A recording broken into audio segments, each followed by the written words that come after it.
This is We Burlesque. Hi, this is Taryn Garters. Texas Tea Cakes here. Hello, this is Remy D. Hi, this is Quinn Dixie.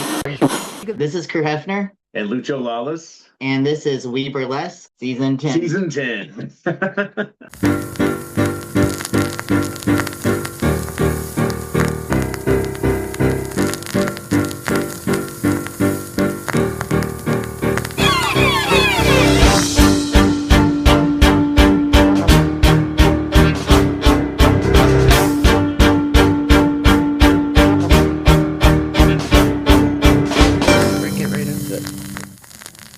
Excellent. Thank you, Clinton, for you made me laugh. I I have love a short tagline. I was like, ooh, I think the shortest one is.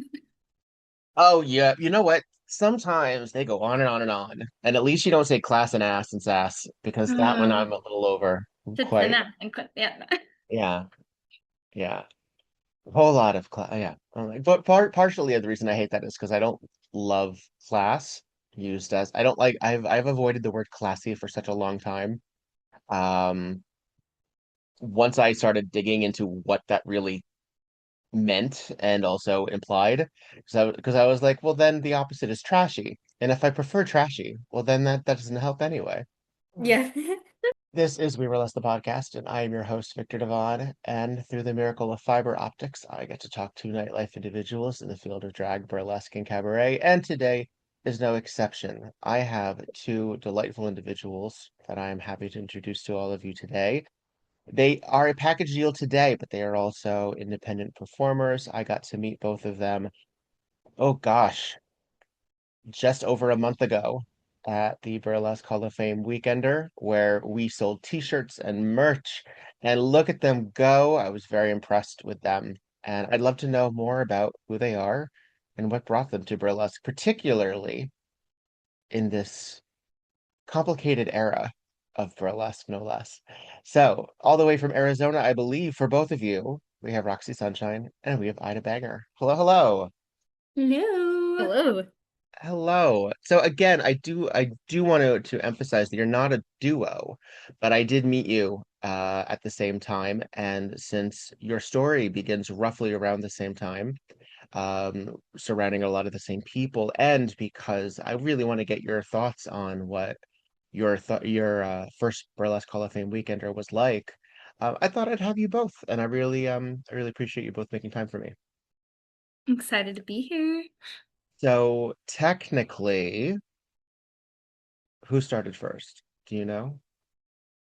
My debut was October 7th, 2023. Okay, can you beat that If up, that helps. Roxie? Burlesque specifically, I think I was May 20th, 2022, but I've been in Oh, entertainment longer than that, but that's when I sure. started. Right. All right. So it's actually a little bit longer than I anticipated. Roxy, I'm going to ask you starting first. You began in the strip club circuit first, right? Oh yeah, even actually before that, Okay. I jumped into adult entertainment at 18. I just turned 30. Okay. So I started, We thank clap. you. I started in cam girl work. So I went online to then in person. But the majority of that span was in the strip club circuit. So give me some math here. What was 18 for you? What year was that? Oh God. 2014? 2014. Okay. So internet substantial, understood really. I mean, that was before Sesta Fosta, I think. Or maybe it was around that same time when they were really starting to crack down on um anti-sex work legislation. Um I but had so a a lot of little bit folks, yeah. I had a little bit of a workaround on it Mm-hmm. because I got into it very that's a whole story, but I was lucky enough to be a part of a studio in my city, and it just opened, and they came from Phoenix, and it's where they host cam girls to all have their own room, and they would help create safe databases and kind of like all the safety in regards to VPN tracking and people being able to find your information while camming. And so I was able to cam in this studio and have all of my information and data in the cam studio, where people couldn't necessarily track me, and I had a whole team behind my camming that would keep me safe. Wow. And I know a lot of See, this people is what don't we really get need. We need this kind of that. that's the thing. I've talked to other folks about like, the argument about decriminalizing sex work, and I know camming is a slightly different beast, but within the same realm, Under the umbrella, yeah. decriminalizing sex work and as opposed to legalizing, because there's a lot of nuance in terms of what you get the government involved. And I don't necessarily believe that we have a government in place that would protect those folks, particularly considering the intersectionality of sex workers, particularly the intersectionality of queer people, and because they're fucking that up now Oh with yeah. with that in every other way. So I believe in at the very least saying, okay, well, we'll remove that, and then if different states, such as how Colorado has handled cannabis use, as sort of the benchmark for a lot of other states to then say, okay, then we'll do local legislation. But I have to admit, I don't really know a whole lot about the business side of cam work, the finance side, because all I think of is, the glory days of the internet. So I'm a little bit older than both of you, which was you would sort of have people on demand, basically, and No, say still same the thing. chat rooms. Yeah, I would yeah. have like my chat room, and then I would have two different tiers. Chat room, you're talking to everybody, everyone's trying to fight for your attention, da da da da da. And then you can go into a paid chat room where you're sharing the space with other people, and then people could pay for the ultimate chat room where it's just one-on-one. And in there you can even do phone calls and they can video you back, which is very always so fascinating. Hmm. But the same way like a strip club hosts its 1099 independent contractors, it hosts the building for dancers to dance in. This was the same exact business breakdown except for camming, which means they took a very large percentage of what you made. Mm, Um, but being 18 and a mom, I was like, well, we're gonna keep going. So, but sure. I didn't know other people were being able to do it at home, or that I could even make more in the strip club circuit, until I ended up just dabbling into it a couple years later. Sure. Yeah. So then you moved into more movement-based Mm-hmm. entertainment. Did you have Yes. a history of dance class or even someone who was really into Halloween? No. Okay. I never took any dance classes. Well, I did briefly do breakdancing in high school. Not that I could breakdance in 6-inch pleasers on stage in a strip club, but a girl can I'd love dream. to see it. I'd love to see you try. Don't stop a girl. Uh, No, I worry about the ankles, but I got strong ankles. Okay. Um, but no really any background. But my mom was a dancer and various types of dance at ballet, but I grew up in a very sex positive household. cool. And so this wasn't something that was very taboo to get into. Mm. Even cam work. It was like, You didn't oh, necessarily bring it up at Thanksgiving, though, I assume. I ran home to my mom and I was like, Mom, guess what I'm doing? And she's like, what? And I was like, so I'm a cam girl. And you know how like girls get online, and I started explaining to her, and she's like, well, that's badass, you know. Wow. But isn't there like, she's like, you know what? Actually, I'm sure you know more than I do about it. Just be safe and don't let anybody stalk you. And I was like, Yeah. all right.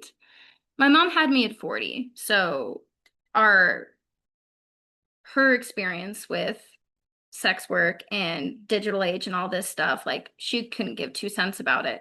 She was just like, well, it's the internet. I don't know. Do your thing. So, Fair enough. yeah. I know, were you a showbiz kid, or did you fall into this sort of unexpectedly? I grew up doing dance. I started in ballet when I was 3, and I did that for a long time up Mm. through high school. I have a very big background in the performing arts. So I did ballet when I was like 10 or 11. I started doing point and I got into modern and lyrical and jazz. Um, and I played the viola when I was in elementary school all throughout high school. So I have a music background and I performed a lot doing that. What does a And viola look like again? it's like a slightly bigger violin. Got it. That makes sense. Yeah. Um, and when I was at the end of my high school schooling, I started taking aerial arts classes. Um, and I was doing mostly silks and lyra, and I like ever since I started doing it, I never stopped doing it. Up in the air. Yeah, up in the air. Yeah. And Why do you think that that was fulfilling to you? What was the feeling of doing that? so since I grew up doing ballet and I was doing like only ballet for the most part, I never had a lot of arm strength. Like I had enough strength to like hold my arms for ballet things, but not Mm. enough to like climb up to like 30 feet up in the air, you know? Oh, sure. Um, there was nothing else that I had that was movement and art based that made me feel so strong and beautiful at the same time. Oh, that's Because lovely. I got that from dance, but bringing it into the air made it a whole other thing. And like I have a lot of flexibility from doing dance my whole life. Sure. And I didn't quite have the strength, but I like as I kept doing aerial and taking classes, I got the strength and now I can do crazy shit in the air. And it's really fun. I would think of ballet as being fairly rigid in what in technique. I'm sure that Yeah. there's a lot of folks who's like, no, you can actually, but you have to learn a lot of the disciplines, a lot of the basics, and then go from there. Hmm. Um, in terms of the aerial arts, while I imagine there's a great deal of discipline as well, did it seem more inherently free, free form? Yeah, it's more Wild West kind of than Mm. ballet. Like there are technique things you can do, but a lot of it is more freeform art. And like as long as you're doing a move safely, like and you know how to get into it and how to get out of it without falling, uh, then you're like you can do whatever you want to. It's kind like I mean, you can there, hurt yourself rough on ballet too. I know people who have ankle and feet and toe injuries yeah. substantially from that. So, Mhm. oh, so was that your transition into burlesque, or had you heard what burlesque was already? It was kind of my transition into burlesque. So I at the aerial studio I used to go to when I was 17 and I started taking classes there. Um, Spellbound Burlesque was hosting workshops there, and I wanted so badly to take them, but I was 17, so I couldn't. Um, Okay. and then I was 18 and was in college, and then I didn't have time or money to do it. Um, and I am trying to remember when I saw my first Spellbound show. I mean, it must have been after I was 21. But I remember going to my first Spellbound and I was like completely blown away. And I was like, I need to do this. Like, Mm. because they featured I mean like the burlesque alone, but also the aerial burlesque artists that were in there as well. I was like, this is everything. I need to see this and do this like all the time. So the two of you both started independently. Did you both have mentors or a school environment first, or did you try things individually first? I started, it was a very interesting time because the clubs were forced to close because of COVID, and that's what Sure. made me go into a deep reflection. And then so fast forward a couple years, and I found this thing called Reveal. It's kind of like burlesque workshops that help you kind of go through the basics, pick a name, a little bit of self-reflection, and kind of get you on stage for the first time. And that's under Lola Torch here in Tucson, Arizona. And I was like, I can't do this, because I'm used to everything being hidden and secret. Like, I never posted anything on the internet, which is ironic to say, when I was camming or and stripping. Everything was very private. So the idea of people seeing me was and and recognizing me in public was very terrifying. But I ended up signing up. I actually emailed her in February of 20, no, January, February of 2020.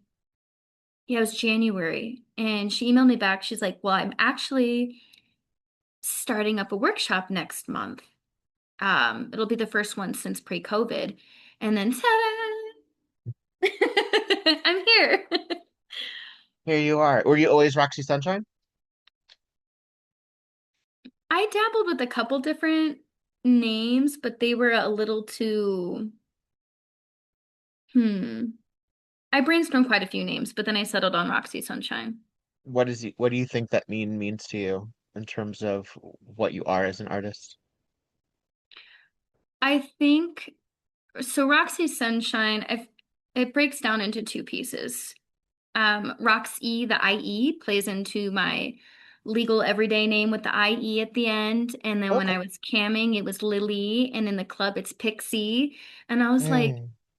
what would be the next, evolution E. of Pixie, you know? I mean, and then I was like, Roxy. There you And go. then Sunshine is a nickname I grew up with for a very long time. And I felt like it was something I needed to lean into and accept that I am a very bright, bubbly person, and that deserves to be put out there in a very unapologetic way. So Yeah. hence Roxy Sunshine. I mean, it also feels like, just out of curiosity, uh, when you were dealing with cam work and fantasy, there is certainly going to be a number of individuals who are going to be attracted to your youth and innocence and Yeah. want to play with that.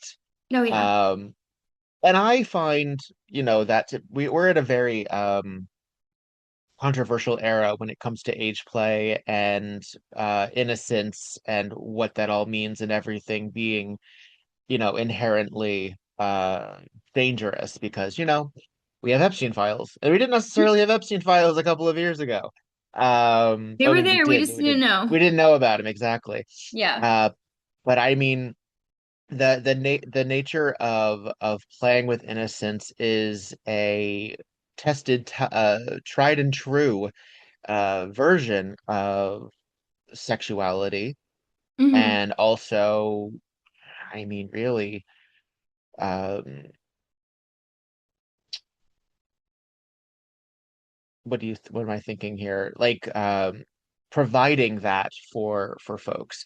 What is your thought on um, playing with innocence and your own adulthood? Because again, at 30, Yeah, you're an starting at adult. 18 And and then starting now at 18, being well, and 30. there are folks who would certainly say that 18 is by all means legally an adult, but not necessarily emotionally an adult. I What can is your thought on agree. that? So I think camming really opened up a lot of avenues in so many different ways, but specifically, I really fell into obviously a lot of fetish work, dominatrix work, Mm. um, and both of those categories under the BDSM realm and all of sex work in general. I learned so much and I actually brought that to the club with me. Um, but if we're asking about specifically age play, um, because obviously being 18 and uh right into camming, I feel like more than people realize, a lot of people are working through their own trauma. Mm. And I've learned through behind closed doors and in private servers, people paying me for my time, that so many people are just working through their trauma when right off the bat they're like, this is a disturbed person, that they have a problem, they have a this, but it's like, have you asked? Well, no one's going to ask them why.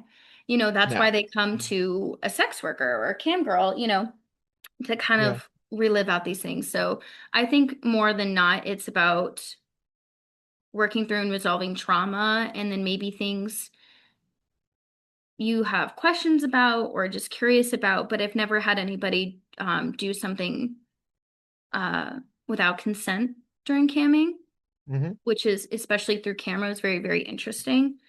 Um, but yeah, I think more than not, all the age play work I did had to do with resolving trauma and past situations, whether it There's was sort of, for yeah. the a start trigger warning, whether it was the person, and this was really hard for me to work through in camming, because I would face myself dealing with like a trauma trigger in a session, and I was like, Mm. well, this is a lot for me to handle right now. What do I do? Um, but it was both sides. I'd have people come to me who enacted on these things and were um, prosecuted over it and felt a lot of remorse and would like want to talk about it, literally just talk about what happened and what they did wrong.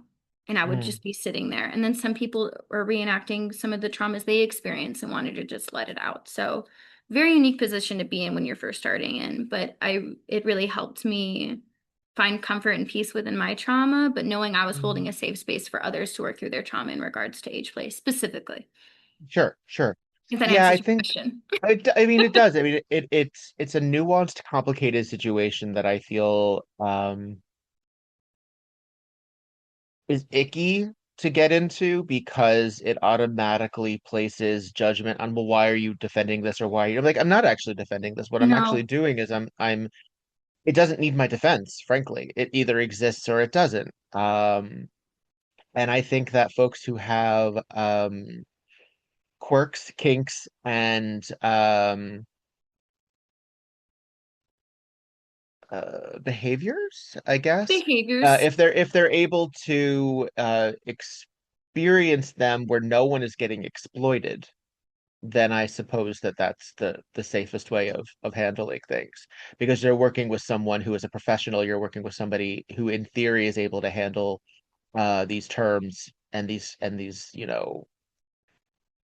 in a fantasy situation where no one actually is being harmed. And Yeah. that's true, of course, when it comes to rape play. That's going to be the case when it comes to dominant submission, or the this. I mean, I think a lot of times we talk about um, the ethics of extramarital relationships or extramarital sex work, when Mhm. a lot of the Johns or a lot of the customers are going to be married or closeted or something in some capacity.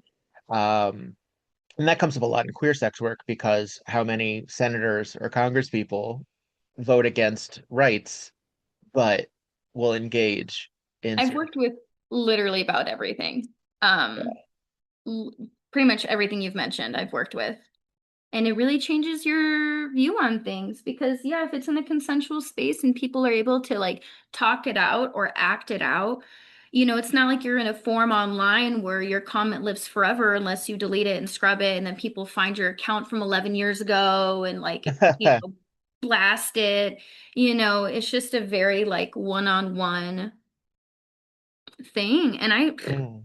lot to And work through you didn't sign on sometimes. to be a therapist. No, I did not. I was a very naked therapist, though.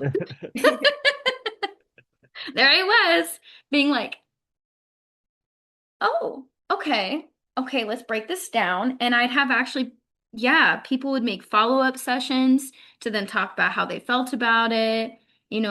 I've saved marriages, I've helped couple, like you name it. It was a yes. Very, very crazy. Very And crazy did you time. grow up in a particularly sex positive or sex aware environment growing up, or how did you contend with I did the not. It nakedness was a very like we just didn't talk about it. I at all? remember you and me, Ida, both were talking about this on the drive with Beatrix Glamour Bomb in the car about our backgrounds, and I could feel the energy behind me of you being like, "Huh? What?" And I was like, "So what about you, Ida?" And you're like, "Well, no." Yeah, I I was just like, didn't "Oh." have anything to add to it. Well, In my how car. did you contend with the vulnerability and the physicality of being a stripper essentially on stage, an entertainer and an artful entertainment creative force nonetheless, Mhm. but you had to contend with exposing your body in a certain way. Yeah, I guess I was always drawn to it, even though like sex and sex work weren't things that we talked about in my family growing up. Um, so growing up, like every single year of my life up until I was like 21, we went to Vegas every year as a family. And so I like even though we didn't talk about sex related things, I growing up I saw all these like beautiful showgirl women in scantily clad clothing, and I was like, wow, that's so cool. They're so beautiful. Can I do that? And um, to make a long story short, I was in an abusive relationship for a while, and then like the summer where I escaped my abuser, that was when Spellbound hosted this summer series of workshops, and I had just like gotten out of this very toxic relationship, and I was like, well, I guess I can do this now. And so I took the workshops and I was like, wow, this really is like everything that I've wanted to be. And that so that was the summer of 23, and then I took all of my performing arts like dance, music, etc. background. And like I always liked choreographing my own dances and aerial pieces. And so I took that experience and then I took the burlesque workshop experience that I got that summer and I started crafting my own burlesque, like strictly burlesque and not like dance or aerial, like a burlesque act. And that was when I debuted it in October that same year. Like I guess I had always wanted to do it, and then I found myself like the cards were in a position where I was able to play it and make it happen. Yeah. What was the first act? It was to Big Spender, which is I know like a trope song, but No, but there's a reason it is. Which version? the uh Is it the what's Shirley the Bassey rock version? The it's the one that's only like 2 minutes. Oh, okay. So it's Peggy. probably the original Shirley Bassey um version, which is like I think a minute 56. Um and that's short. Yeah, it was I mean it wasn't a full act. It What was did you accomplish in a minute 56? well, so okay, you know like the tiny hat trope? I I do. I did not use a tiny hat. I used a really oversized hat. And so I like came out wearing it and then I took it off and I like hid behind it. And well, so the reason why I chose this 2 minute song was because like it's a burlesque trope song. And also the show where I debuted it at was oh, I forget what they called it.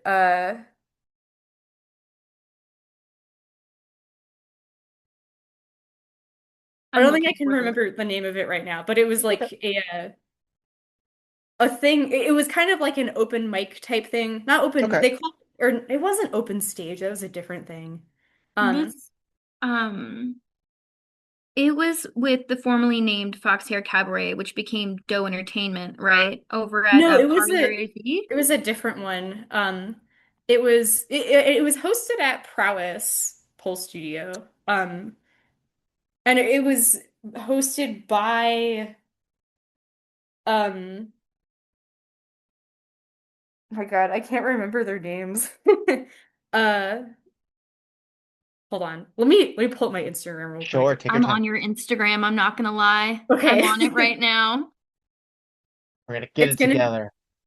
be at like the very beginning of it. Yeah. So I see, okay.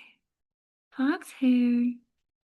I only see your post from the Doe Entertainment and Parlor AZ. A Teletorque is who hosted it, but I still don't Mm. remember the name of what the show was. But they were specifically looking for like acts that were around 2 minutes because it Interesting. was Okay. a okay, Show and Glow. I found it.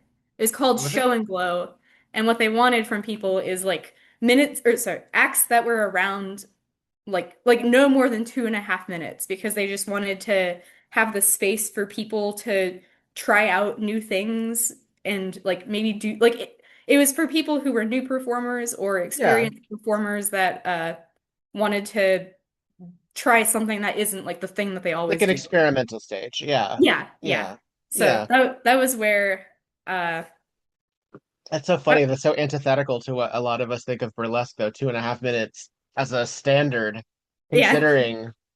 I mean, I don't know if you did you go to the Legends panels in well European? They would do like 15-minute sets sometimes. So Mhm. Yeah. Oh my so God. Can we just look at this hat? Can we just iconic behavior? I'm gonna have to feature that on the Instagram just so you know Look that at Please giant that. red do. sun hat. I Yes. love that photo. Love it. Obsessed.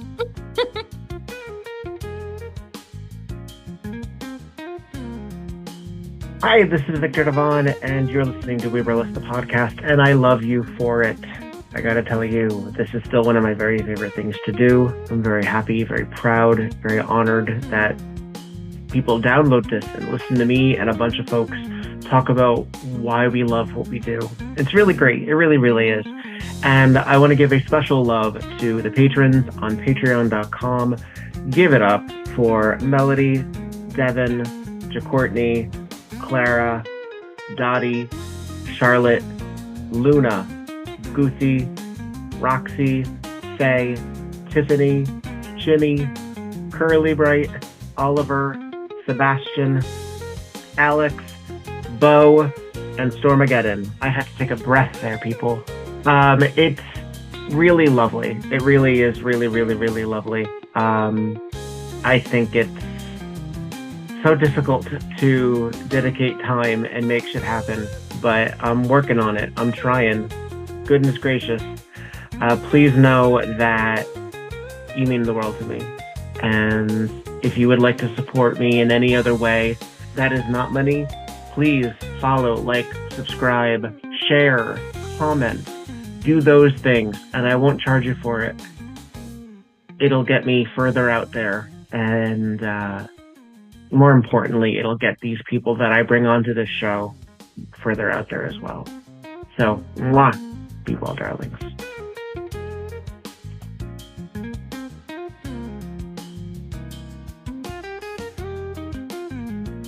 Roxy, do you remember what burlesque act you did first? I did Telepatia. I know I'm chopping that name up. By Kali Uchis. I don't know it. But I don't think I do anyway. it's um it's a song I always found to be very dreamy that I knew I could not dance to at the strip club. Mm-hmm. And uh, it's to me about Is it in Spanish?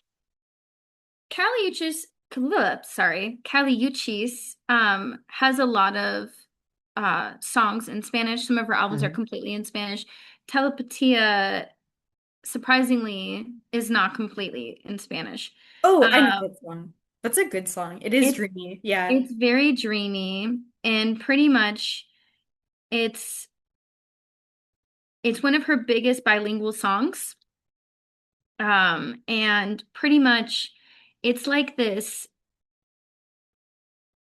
For me, I fantasize about being distant with a lover, because she sings about like, I'm just a flight away, you can come fly to me, you can come do this.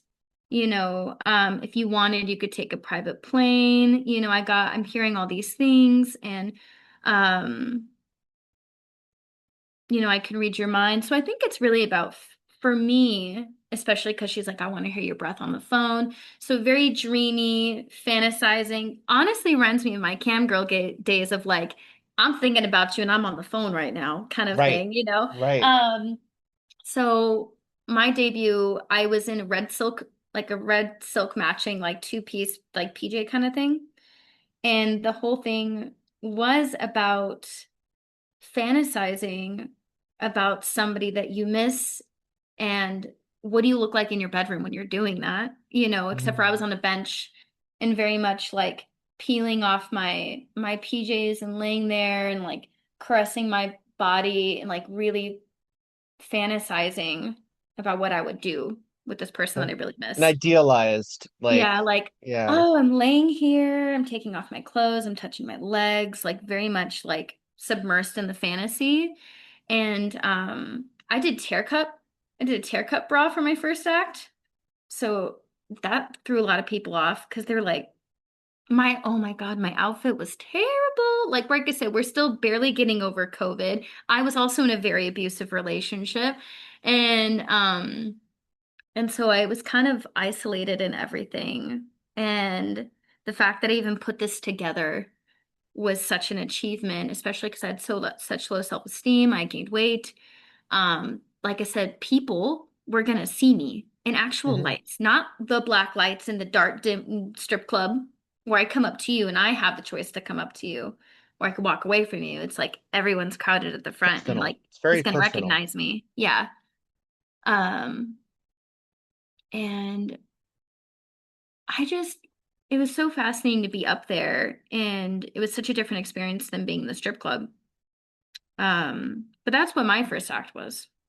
Yeah. And I look back and I was like, oh, honey, you thought that was enough rhinestones? That's cute.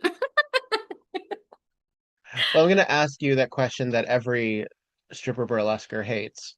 What is the difference to you about stripping and burlesque, if anything?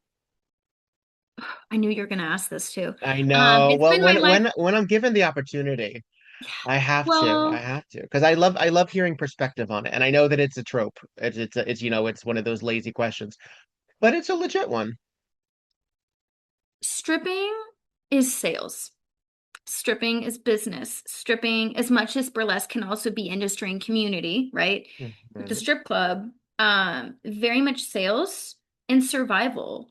Um, Especially as a mom, I I pretty much raised my daughter completely on my own for the first 10 years of her life.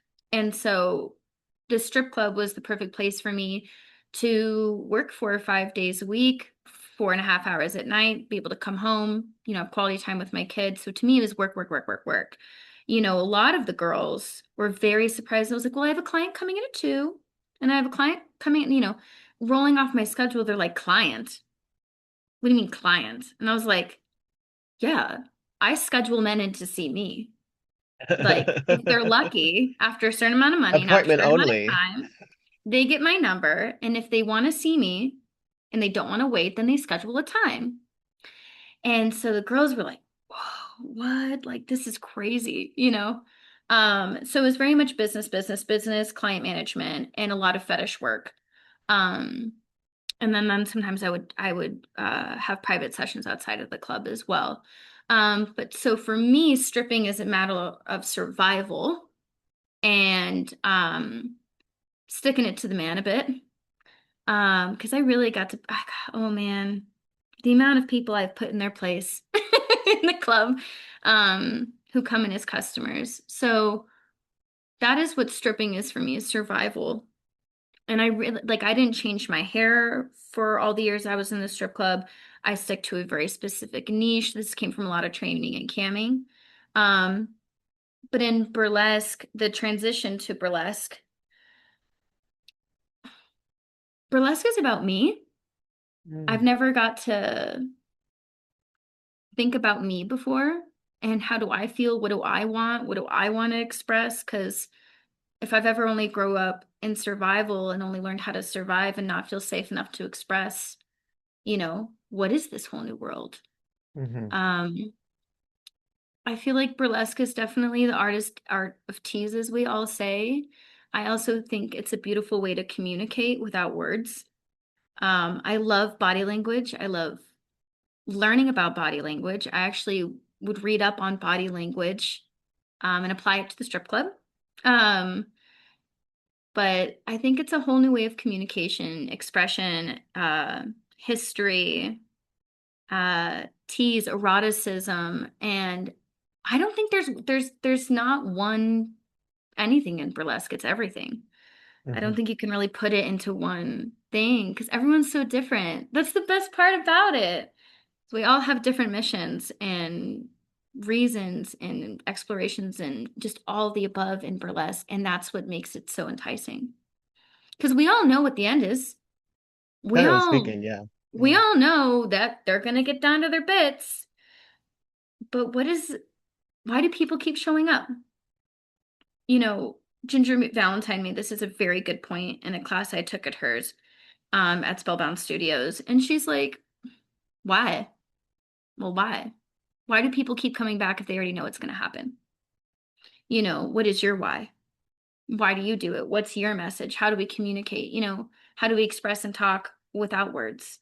And it's just beautiful. That's what I think the difference is in burlesque is. I think a lot of Yeah.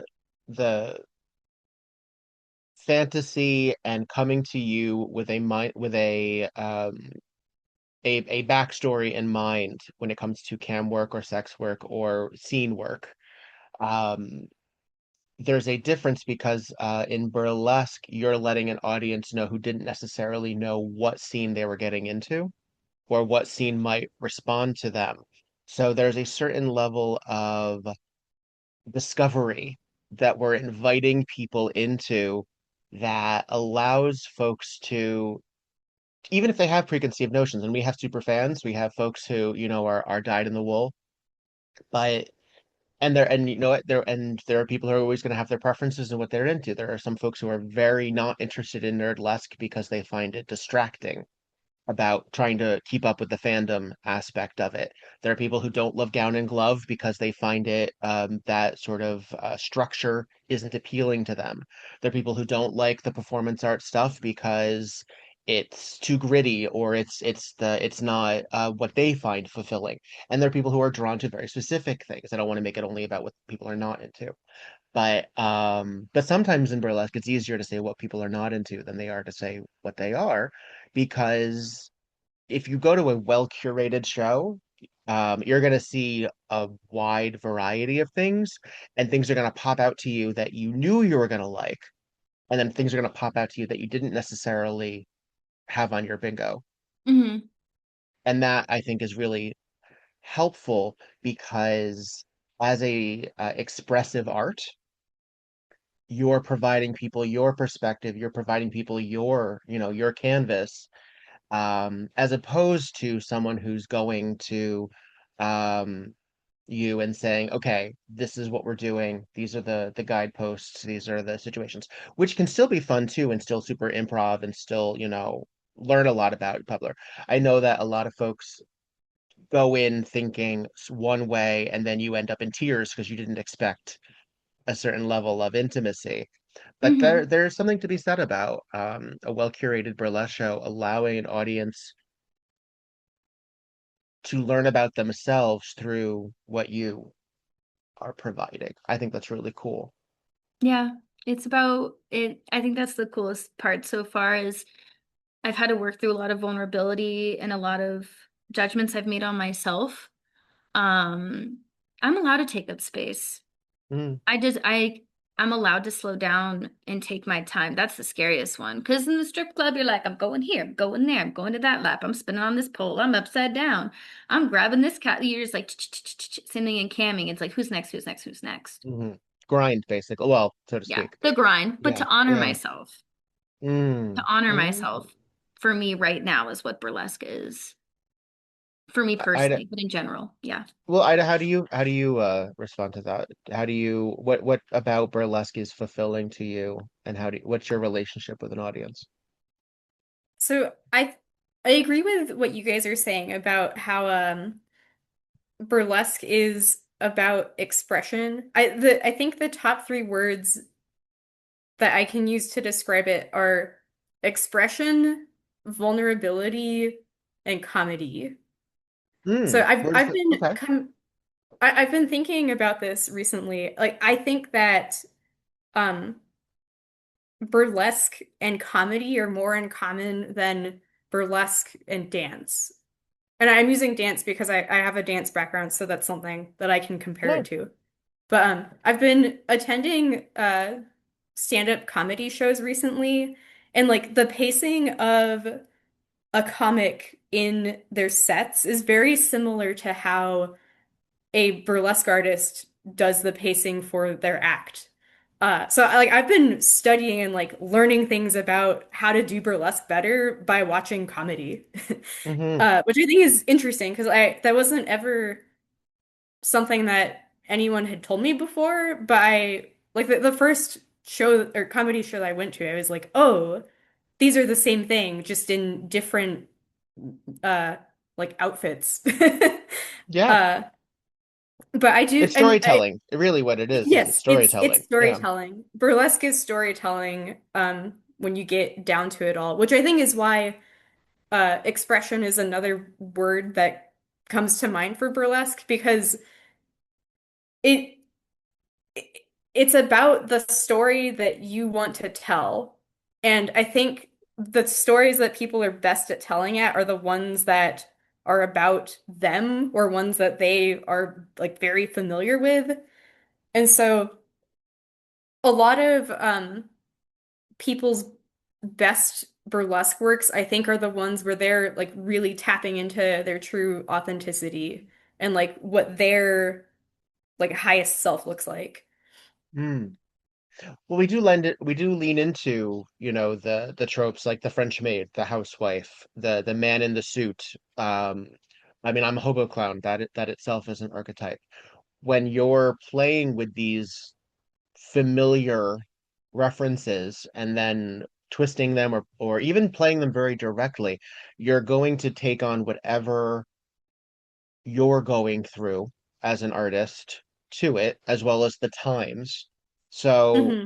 is the scene in Arizona, as well as the audience in Arizona, whatever that makeup of individual experiences, whether it's political, whether it's social, what is the burlesque world that you're a part of, and how have you seen the response to it? Is it escapism? Is it political minded? Is it a meeting of minds? Is there back and forth? Do you find sometimes that some people are a little bit more conservative than necessarily you anticipated, and they're not necessarily as receptive? What's your reciprocity with the showbiz aspect of burlesque? Does that make it a little bit more sense? Yeah, that makes more Okay. sense. I think so.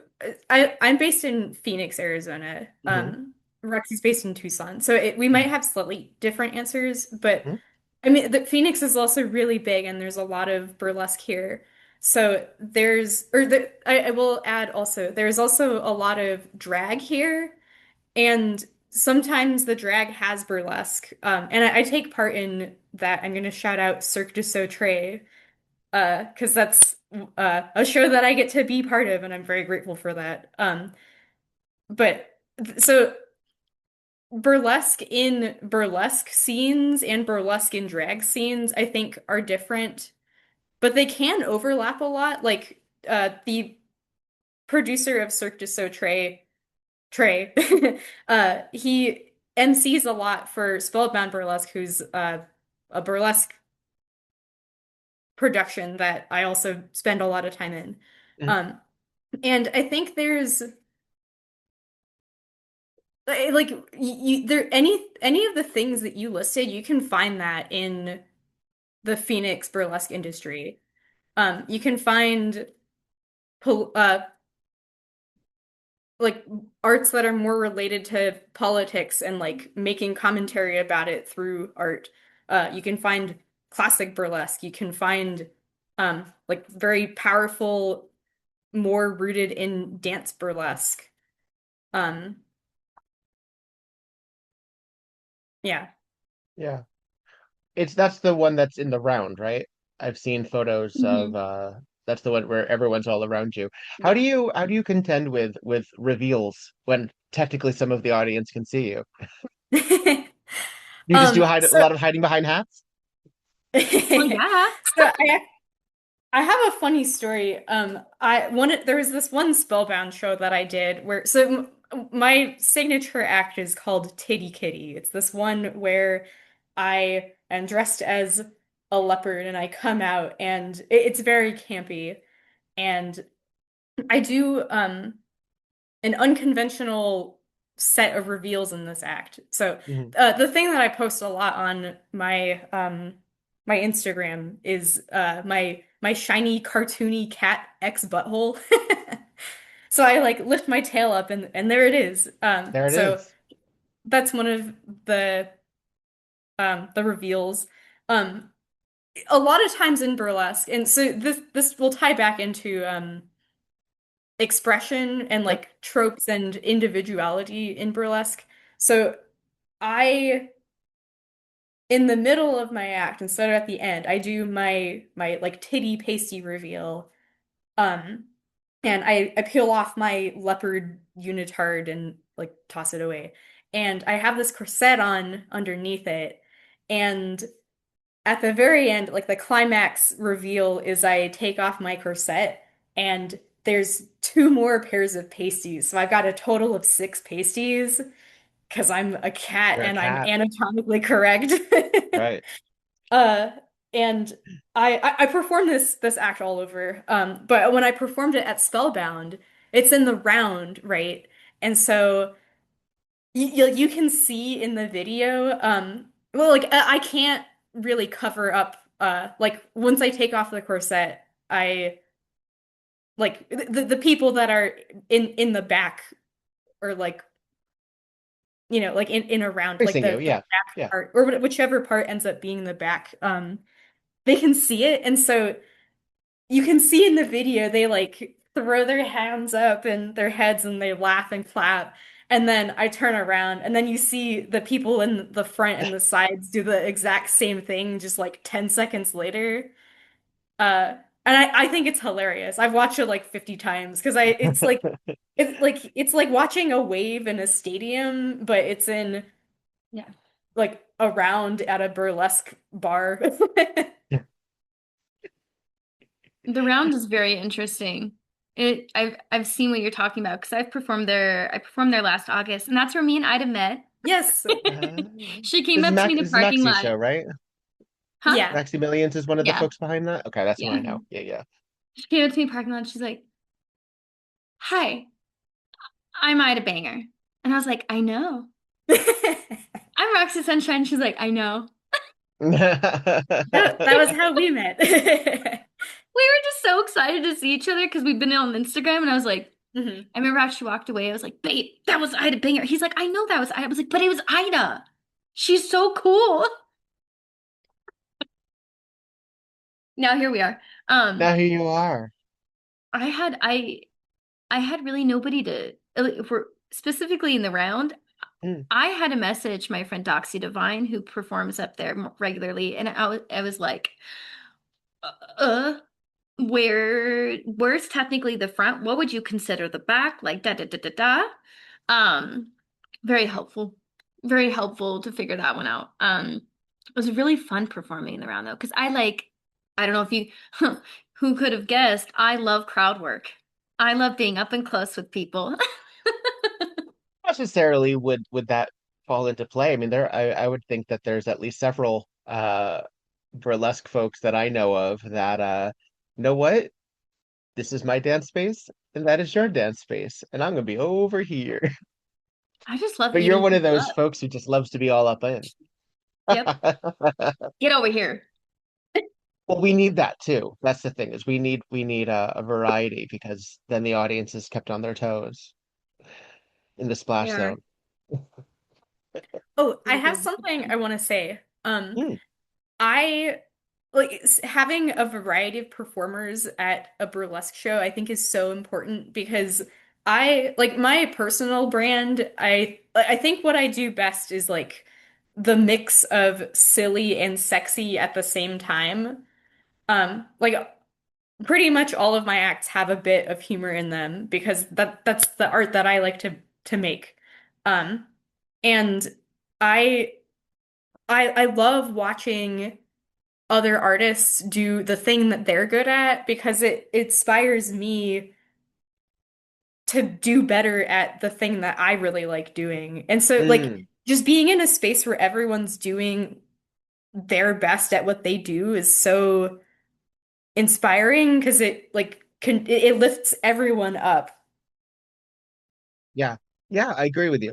I think there is and we're going to talk about your first experience at the Weekender in just a second, but it's an example of see I remember going to the Weekender and I can't do and I'm not necessarily interested in doing a lot of what the folks who are doing on that stage are capable of doing. Hmm. But I knew that already. And that's the thing too, is that I've been doing this just under 20 years. It'll be 20 years in September.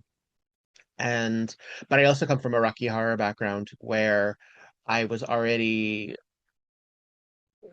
vulnerable to an extent and kind of doing crowd work. I mean, if you really think about it, because I was playing to an audience in front of a movie screen, and I had to be as big or bigger than or somehow try to command attention over, Tim Curry and Susan Sarandon, which, is a tall order. So, but Home of Happiness, my Rocky Horror cast, we became really well known for theme shows. So in Valentine's Day time, we would do like a lingerie night where everyone was in a specific per scene variations of our character costumes. So I wore this fabulous green pajama set instead of a lab coat for the lab scene because that fit that styling there when I was Frankenfurter. Um, or if or I'd like wear like like heart-shaped boxers for Brad if I have to be Brad that night, things like that. Um, and so we would lean into playing against what was already on the screen, really. But therefore that's how we engaged. That's how we kept, the interest alive for a lot of repeat visitors. Because again, if you're going to the movie every week, you know what's going to happen. But there's a live element to it, and it's also there's a certain element of sports as well to it, which is sort of like who can be the funniest, who can say a callback the loudest and get the best audience response. A lot of that in addition to what we were going through as cast. There's a lot of audience dynamics as well. And I started as an audience member first. Um, as audience members, when you're watching burlesque, what do you think your experience, in addition to being so impressed and are happy that there is a variety of things like that and how it feels to you as an artist, what do you love about being an audience member? And are you still just as much of a fan? Roxy, I'll start with you since Ida, you started to let us into this. What a big question. But a big question. I think something I've learned recently is whenever you feel the most lost in burlesque and in your art, go back where you started, which is the audience. Most of us, Very. and go back to your roots and enjoy and watch other people have the joy. Because when we all get in a slump Mm, as performers and like burnout and all this stuff. And so for me, being in the audience is step one all over again. And I love going back there as much as I can because when I'm feeling burnt out, it's just so beautiful to see people up there in their you know, in their moment. And it reminds me why I'm doing it all over again and that I love showing up for people. Um, I've cried so much in the audience in shows. Um, Sonia Rita had a show a couple of months ago. Oh, it's more than a couple months ago now.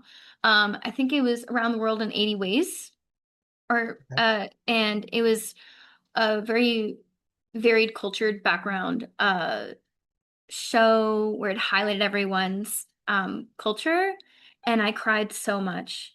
I was just sobbing because with the way the world is right now, Hmm. and to see I'm in a historic mining town of Bisbee, Arizona, and this little just tucked away, and there we all are, and I'm looking around, and everyone is just being so appreciative and so happy and just loving everyone for who they are. Like that's what it is about It's being an in the exchange. audience. Yeah.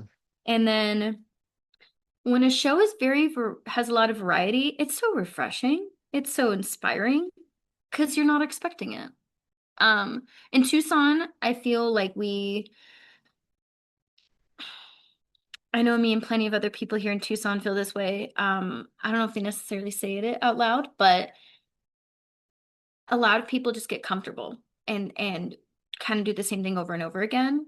Mm. Um, and so I find a lot of variety in Sonia Rita's shows in Bisbee, Arizona with Grand Burlesque Presents because it's the most beautiful melting pot of variety of experience of people and people from all around. And you never know what's going to happen next. And then everyone's there out of the love of burlesque and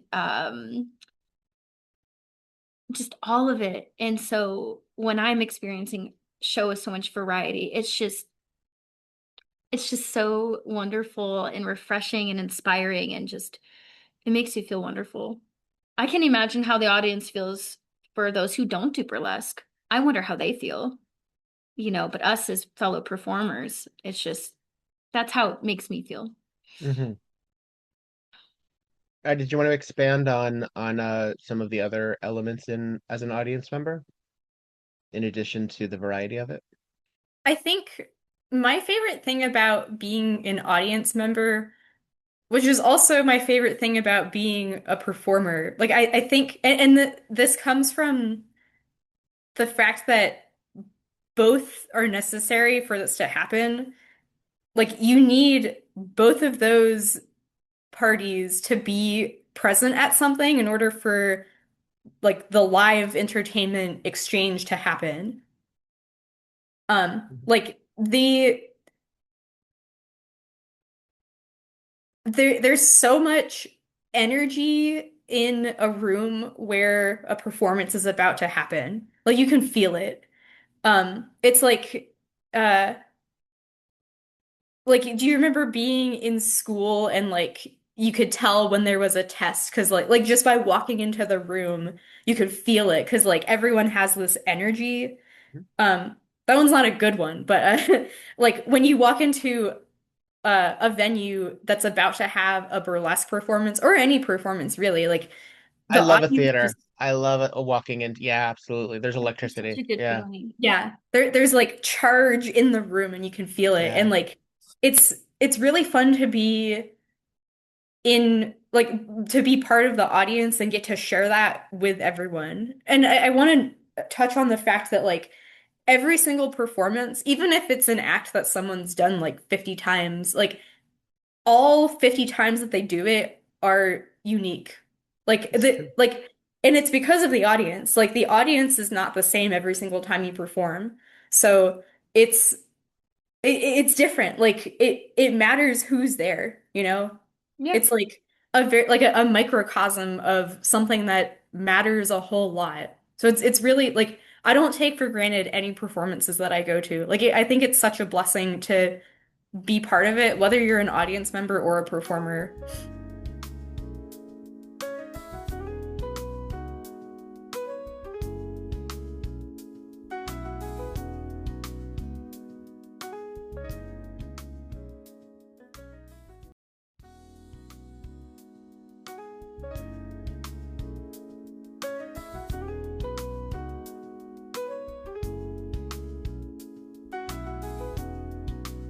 Hey, this is Viktor Devonne, and I like socks. I've always been very open about my appreciation for the fabric that goes on my feet, and I want you to enjoy them too. Please go to footclothes.com, look at the variety of fabulous novelty socks that do not suck, and indulge.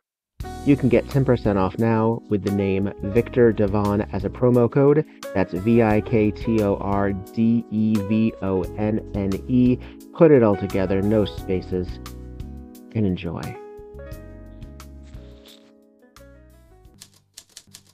Tonight on Murder, She Wrote. Hooray! Hey. It's Yeah, kind of Piper Laurie and Brenda Vaccaro at A Love Child. thank goodness. I want to know These her. nails. Yeah, where's her series? That's what She's I want. fabulous. The son is Joaquin Phoenix. I know, isn't that nuts? And he is an ugly little kid. I'm sorry.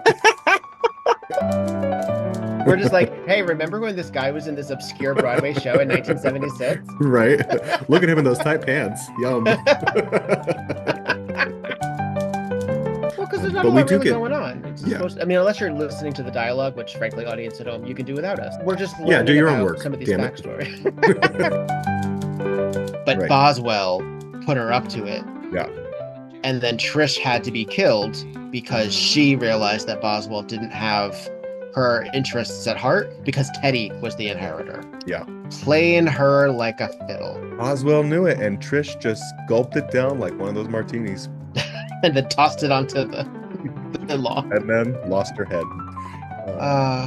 Poor Trish. Trish loses her head. This is Viktor Devonne, And this is Petra Fried and this is Tonight. on Murder, She Wrote.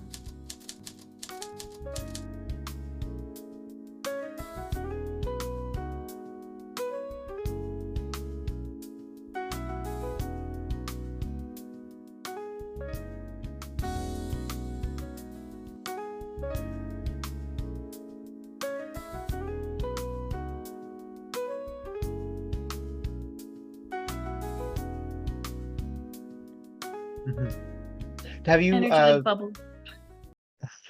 Roxie mentioned Sonia's show, which involved a lot of cultural representation. Have either of you engaged in um, performance that either references your heritage or specific personal relationships that you have with yourself? Or is there anything that's particularly, or are you playing other characters? Are you, which is totally valid too. There's absolutely nothing wrong with playing an entirely different character because you're still playing yourself to a certain degree. But what kind of artists are you, Roxy? I'll start with you. I've always, like I said kind of a bit ago, is I've always done it for somebody else. It's always about somebody else, right? I'm always providing an experience. I'm always giving somebody else what they want. I've been a million things a million times for a million people. So I try not to lean into a different identity. And that's part of being vulnerable and honest with myself as Roxy Sunshine is no. We're being ourselves. And so I just lean into me as a person and what I'm feeling, what I'm working through, and how I can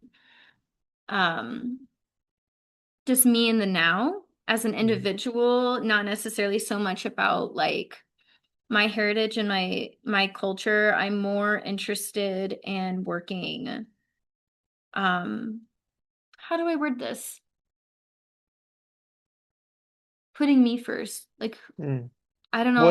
What's a signature Roxy Sunshine look and performance? Phenomenal. Everyone knows my Phenomenal act. It's the song Phenomenal by Janelle Monáe and Doechii.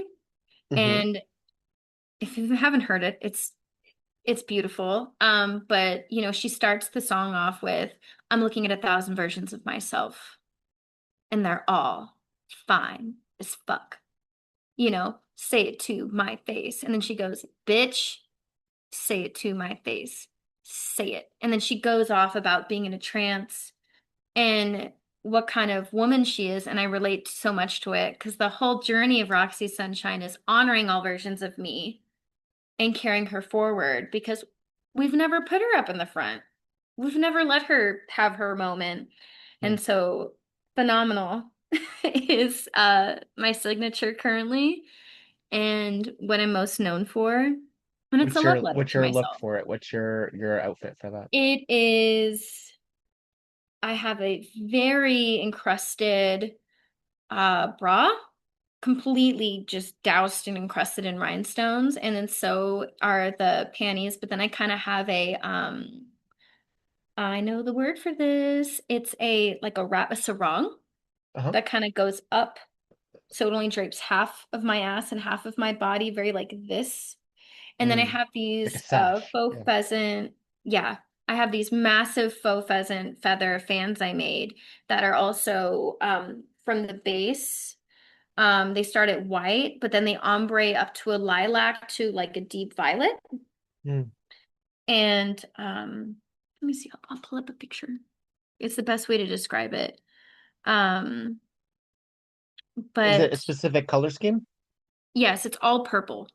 Purple. Everything's purple. And crystal AB. Um, but it's very much just all purple and dreamy and very powerful. Like the fans help me take up so much space. They're like 17 inches in width and height. Like Mm, they're pretty big each. ostentatious. They And you're a I'm petite 5'2". individual too. I'm 5'2". Um, but I've learned the more I lean into myself, it'll take me so far. And that's exactly what Phenomenal did. Everyone has fallen in love with Phenomenal, and it's because I'd say it's the love letter to myself of honoring all the versions of me.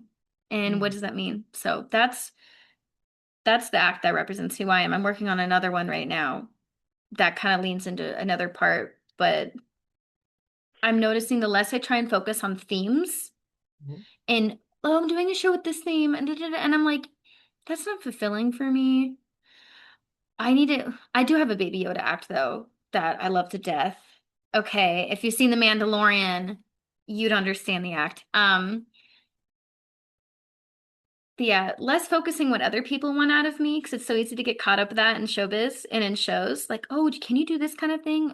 Or this theme, and being like, how am I feeling? What do I want to represent within myself and put out there? So A very specific perspective because there are folks who are going to be like, yeah, of course I can roller skate. I can roller skate. And I'm going to put it down on my skill set because they want that work. They want that, they want that job. Um, so there is a difference, I think, between, I guess, the sort of unapologetic, no, this is who I am, and you sort of get it, which I feel I sort of lean into because you're kind of gonna get the Victor Devon experience. I don't know how familiar either of the two of you are about what I look like. I mean, not I've just seen some face, of your but work. like some of my style on stage. But it's like I'm gonna kind of have to come as me. I'm just gonna that's sort of what you're gonna get. And it's not that I can't tailor things, and I'll pick and I'll decide how I want to do that because even my signature, one of my signature acts, the laptop act that I do, um, is not necessarily indicative of. It happened organically, and I'm very proud of it. But it came out of a boy band theme show that I was supposed to do just once. And it over time that act has changed meanings. The person that I created that act ostensibly for that show is no longer with us. So there's a certain memorial aspect to doing that show, that act as well. Um, but there's authenticity there. It's still a Victor, if that makes sense. Um, Ida, what is a quintessential outside of your many nipples? A quintessential Ida Banger look and performance. Is I there? honestly feel like that one is like the one. Okay, Yeah, sure. it really is the one. Or I guess the other one that I get comments about where people are like, "Oh, like when I think of Ida Banger, I think of this." Um, I have this like Carmen Miranda type look where I have a fruit bowl hat on my head. Okay. And it's like a very bright, like very, very brightly colored, like pink and purple and orange and green. And it's just fruit themed, and it's two different songs mashed together. It's the song Mangoes by Rosemary Clooney, Uh-huh. and so it's that song, and then I also like as the intro, I do Mangoes by Kai Winding Trombones, and it's like a trombone cover of the song. Uh and yeah, that it's another like silly and sexy act that I do. And a fun fact about that act is I that was a challenge act for myself because I wanted to do an act that had absolutely no floor work. Mm. So and I did it, and it's taken me places, which I'm Hmm. very proud of. Well, it seems also that you've gotten past that 2-minute mark. Now you're Yeah. stitching songs together, and Yeah. uh, what is your arc for do you find that there's an emotional relationship to the cat act? I know you said it's comedy, but there's a lot of truth in comedy as well. Is the cat going through something in specifics when during that act? Is there a story? Is there a moment before? There's not really like a storyline in that act. It's more just like an act about a cat. And I do a bunch of A day different in the life. cat, yeah, a day in the life of a Yeah. cat, you Uh-huh. know. One of my favorite bits in that act is I you've had a cat, right? Yes, I You know how like cats will like they throw up sometimes. I am familiar with the concept, yes. What? No. Yes, one of my favorite parts of that act is where I do the cat throwing up thing, and I'm just like doing the vomit motion. This is the And glamour then of burlesque yes, right here, it's folks. that Yeah. it yeah, it's the glamour of burlesque, and then out comes like a shiny cat toy like, with feathers and stuff.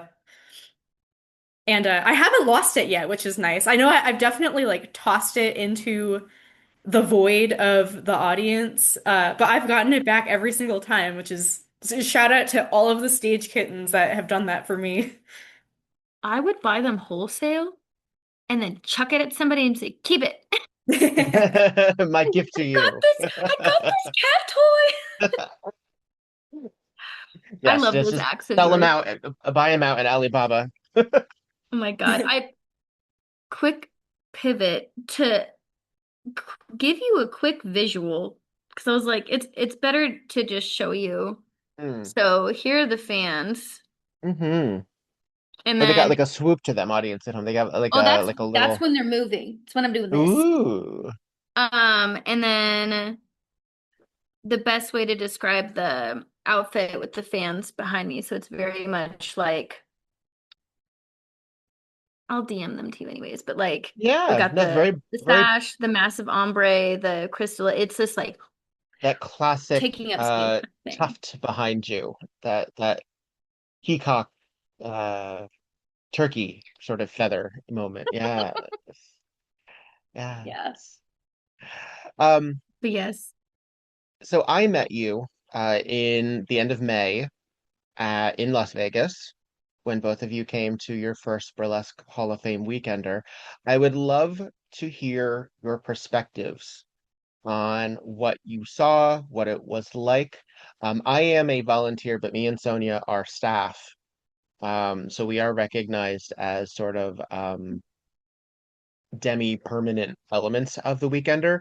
I don't have a lot of say per se in the structure of it, but I would love to hear because as a voice within the community of the Weekender, I want to know what y'all thought.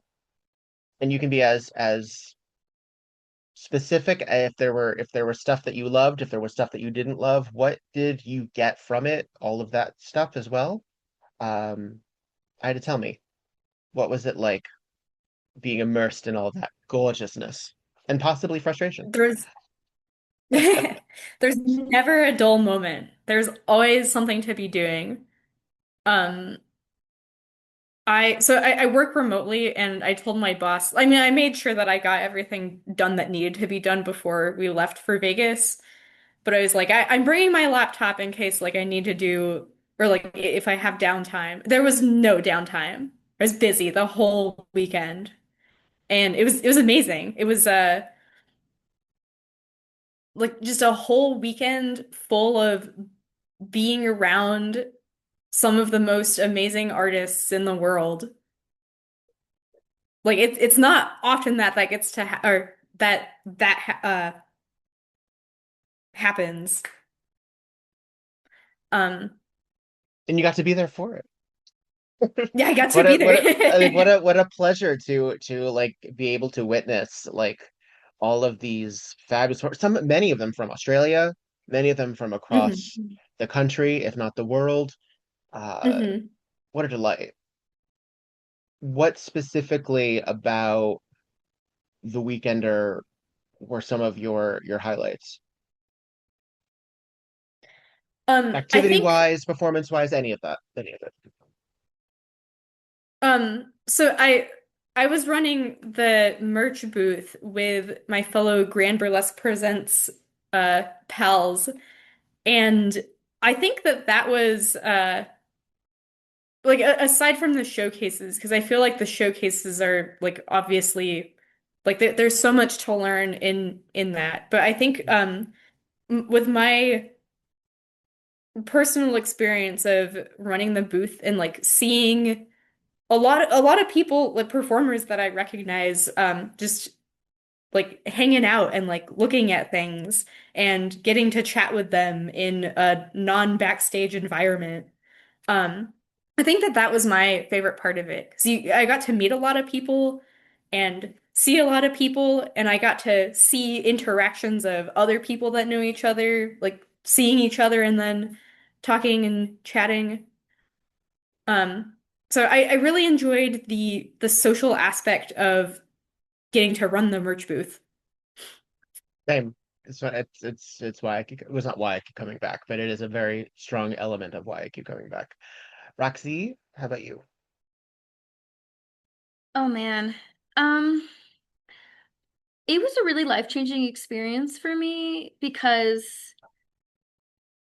with my background and then in the Tucson scene, I always feel like I'm a little too much um in some way Mm. which I'm working through, but I I throw some people off sometimes because I'm very erratic. I'm very bubbly. I'm very like phew, you know, Mhm. and I feel like it throws people off or they don't expect it. And at BHOF, the whole weekend there wasn't a single moment where I felt like I was too much.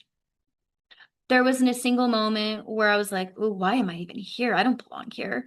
And you know, there's always something to be said about an event. And the trope I got over the years about BHOF is, some people who've never even been were like, well, it's just a bunch of burlesque.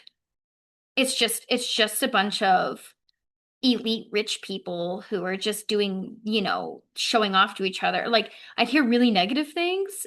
And then It's I've the had Met some Gala. What people, do we? I was like, some people are like, oh, I would never go to something like that, or like, oh, that just sounds like too industrial. And that sounds too some, and I was like, would you ever go though? You know? So funny to And think of it as so like some corporate. people, Mm. yeah, very corporate, because like I Mm. said, in burlesque, there's industry, there's community, there's all this stuff. And Yeah. so I felt really nervous going in and being like, is this meant for me? I Mm. think this is meant for me. I wouldn't be in the position I would be in if it wasn't meant for me. Like I didn't come and volunteer with my other grand burlesque hotties and be on this amazing trip and adventure and experience with them if I was not meant to be there. Mm. Um and there was not a single moment where I felt alienated or like why is she here? I spent little moment where I could, I'd call back home and be like, but like everyone's just like me. Like I'm not too much, and I'd be like calling my friends or my family and they'd be like, are you alive? And I was like, yes, I've only slept 4 hours, but I'm happy. Um, and then everybody, just seeing everybody be human. Because I know a lot of us get so caught up in social media and you know, flaunting our feathers per se, Hmm. and especially with backstage chat and like being on showtime, we all have to hold ourselves a certain way, mentally, emotionally, physically, all these things. But to see everybody just, as I tell people, it was our Super Bowl. Everyone's getting together. Everyone's excited. Everyone's, cheering somebody on in the competition. There's people who are blown away. There's people that are learning. We're all here together. I explained it as, they're like, what even is that? And I was like, you know how there's the Super Bowl and in football? That's our version of it in burlesque. This is our Super Bowl. They're like, oh, okay. Um, but overall, seeing everybody treat each other like people. Mm. No matter how far in the chain you are in burlesque and being recognized in awards and where you're from around the world, everyone was just treating each other as equals. Mm. There was plenty of times where I would see, industry, networking, things like that, but it was so wonderful to see everyone being treated like a peer. That was the best part for me. It If you it was could just think incredible. of something that they either fell short or something that could be worked on, was there anything that you said, you know what? It was the first year back at the plaza. I could understand why. Was there anything that seemed amiss? This is not meant to be like a, well, fuck these people. How dare they not disappoint me? But this is a growing experience. Was there anything that could have been improved upon? Because I already know at least one or two myself. I think so. Obviously, BHOF this year being at the plaza is my first time ever in the plaza, and I know had plenty of people had so much to say about the difference in location and accessibility and all this Hmm. stuff. Um, we would like another table at the merch booth on day one. I know that was inevitable. We couldn't change that. The Understood. amount of lunges I got in from going up and down under the table, up and down under the table to get those hoodies and those shirts, I was like, I'm dedicated. I'm your girl. Um, oh man.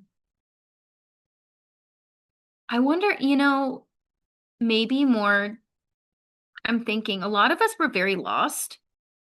If Mm. there was like better signage throughout the hotel. I know the plaza wasn't just dedicated to BHOF. Dozens and hundreds of other people outside of BHOF were there. But I know so many people were lost. So I feel like if there was like a little bit of signage on the floor of like, hey, this way, if you're looking Hmm. for this, it's this way, just basic Hmm. floor signage, because a lot of people were very lost. Especially A going little bit back like to the the back plaza. rooms, just like a lot of places that looked a lot alike. Yeah, I get Very you. confusing. And Yeah. I know me and Ida are very grateful to have been a part of the volunteer team with Grand Burlesque and running the merch booth. So we already had people to ask like, hey, where's the like where's Mhm. this thing? Where's this? But there's some people who don't have that luxury and that privilege to have somebody immediately they know to ask. So Mm. I think as a consumer and as a volunteer or as just somebody who's coming along, um, directions, a little bit of signage, I think would be helpful. I like that. I like that. I think that's absolutely fair. Hmm. Absolutely. Ida? No notes from me. Ida. Or like It, Roxy, the it bad was person. No, there's nothing. There's no bad here. No, well, and I'm glad. I'm very glad. Because I know that. And the reason I ask is because again, it is a living, breathing event. Um, I believe it is already, the contract has been signed. I say this unofficially. Again, folks at home, I have no authority um, for it to be back there again next year. And I actually have a staff meeting this upcoming week where I'll be talking with other folks. Well, I'll be listening more often about how the last weekender went. Um, so I want to have a sense of what it was like also as a volunteer, because it's very important that we have volunteers. I know that there's some discussion about compensation that will always come up when it comes to burlesque and our involvement, asking burlesque people to do burlesque things. When it comes to either community, whether it comes to crowdsourcing, funding, buying a ticket for a show, in addition to getting compensated for when we're actually up there on stage. You know what it is, you know what I mean? There's a lot of discussion about sort of commodifying our involvement. And sometimes that gets stuck behind community as an excuse to not, as sort of saying, well, this is a community, this is a fundraiser, this is a this. So you can't question it. And I don't believe that to be true. I know there was a big kerfluffle when it came to the live stream of the Weekender performances in the showcase. There were a number of people who were ticket holding people who did not get to see some or much of the shows because of technical glitches. I'm not saying that that's excuse. I'm just saying it happened. Yeah. And the only thing that can really happen after that is to say, okay, so what does that mean? Do you then, as a consumer, say, well, I didn't get what I paid for, so I want some sort of, compensation for that? Or the money that I've put into this, we deserve as an industry to have better. So let's strive to make sure that doesn't happen in the future. Keep my $60, but know that it comes with an asterisk that there were people who gave $60 who should have gotten something in response to that, who should have got, um, and I came out on the side of it's not a matter of whether or not it's excusable or understandable that technical glitches happen. It just did. It just did. Um, what do we do to prevent that from happening in the future has to be taken into account, but then also kind of consider what you're putting your money into. You're not just paying money for a show. You're also paying money for a foundation, for a purpose that I've seen where that money goes. It's not just the museum that doesn't have a physical location anymore. It's getting these legends there. Mhm. It's compensating us in other realms as well, including renting that plaza. So it's a lot of that. It's a lot of that as well. So I understand as a ticket holder, if I were going to a Broadway show and there's a technical glitch, that I would be peeved. And I have to consider I might ask for my money back. And I have to consider what am I doing when I'm doing that? What am I looking for? What am I trying to get out of that? Because I figure that as a corporate thing too. But I also that's all a bunch of unions, it's all a bunch of individuals, it's all a bunch of everything too. So I think being part of major productions has sort of adjusted my perspective. I mean, if it's Amazon or Google or Meta or whatever, fuck them. They're like they can afford it. But I don't know. I've started to reconsider sort of my perspective on how much of a village it really does take um to put on these big shows that we deserve, we get, and someone decided to, take that responsibility, take that on. So I will say accessibility is a major component, though. There were people in wheelchairs and mobility devices who could not do things, and that can't be okay. So. One other thing that I feel like everyone just kind of skipped over in about like everyone got so worried about like, oh, it's not industry, like man. One thing I never really expected is I didn't know what my experience was going to be like with Legends. Mm-hmm. And I absolutely fell in love with Madam E and Pillow. I got so close with both of them. I never wanted to let them go. I was sad I had to go home. Um, that was life-changing. Mm, And I still hold so many of the conversations I have and feeling seen and understood with Pillow and Madam E so much. Um, that didn't expect that at BHOF. I was like, oh, okay, Legends, da, da, da, da. Like this is gonna be kind of like I don't know what to expect, and I was like blown away.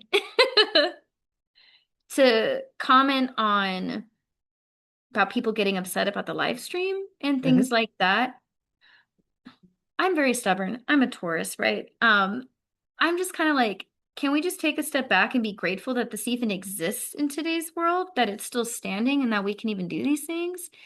And like it is a foundation and like you said, like versus not like a Broadway show or if you're going to a concert or like all these things. I feel like I'm willing to have a little bit more flexibility on something like Behalf if something kind of gets messed up technically, like with live hmm stream and things like that. Because at the end of the day, we're all human. And it was hmm it was Behalf's first time back at the plaza for a long time. hmm So whether it was Wi-Fi, network, signal, tech, like you can only really take that information and move forward. I'm not a part of the finances of BHOF, I'm not a part of the staff, but I feel like it just comes with the understanding of consuming the content. There's a lot hmm going on. You got to kind of have the mindset that something might get messed up. That's just me, though. That's just me. Sure. Well, I mean, there's also something to be said about saying, we just take into account that we have this opportunity, but that opportunity deserves to be streamlined as well. Like there Hmm. deserve like It's so it's just it's tricky. I hate the expression slippery slope, but it is a bit of a slippery slope, or at least what I try to say instead of that is a troublesome goose. It is in fact a troublesome goose to say to make allowances for it or Hmm. excuses, and I'm using that loosely. Because it's disappointing and it is frustrating, and I think we are at a weird place when it comes to competitions, in addition to uh, what we're viewing as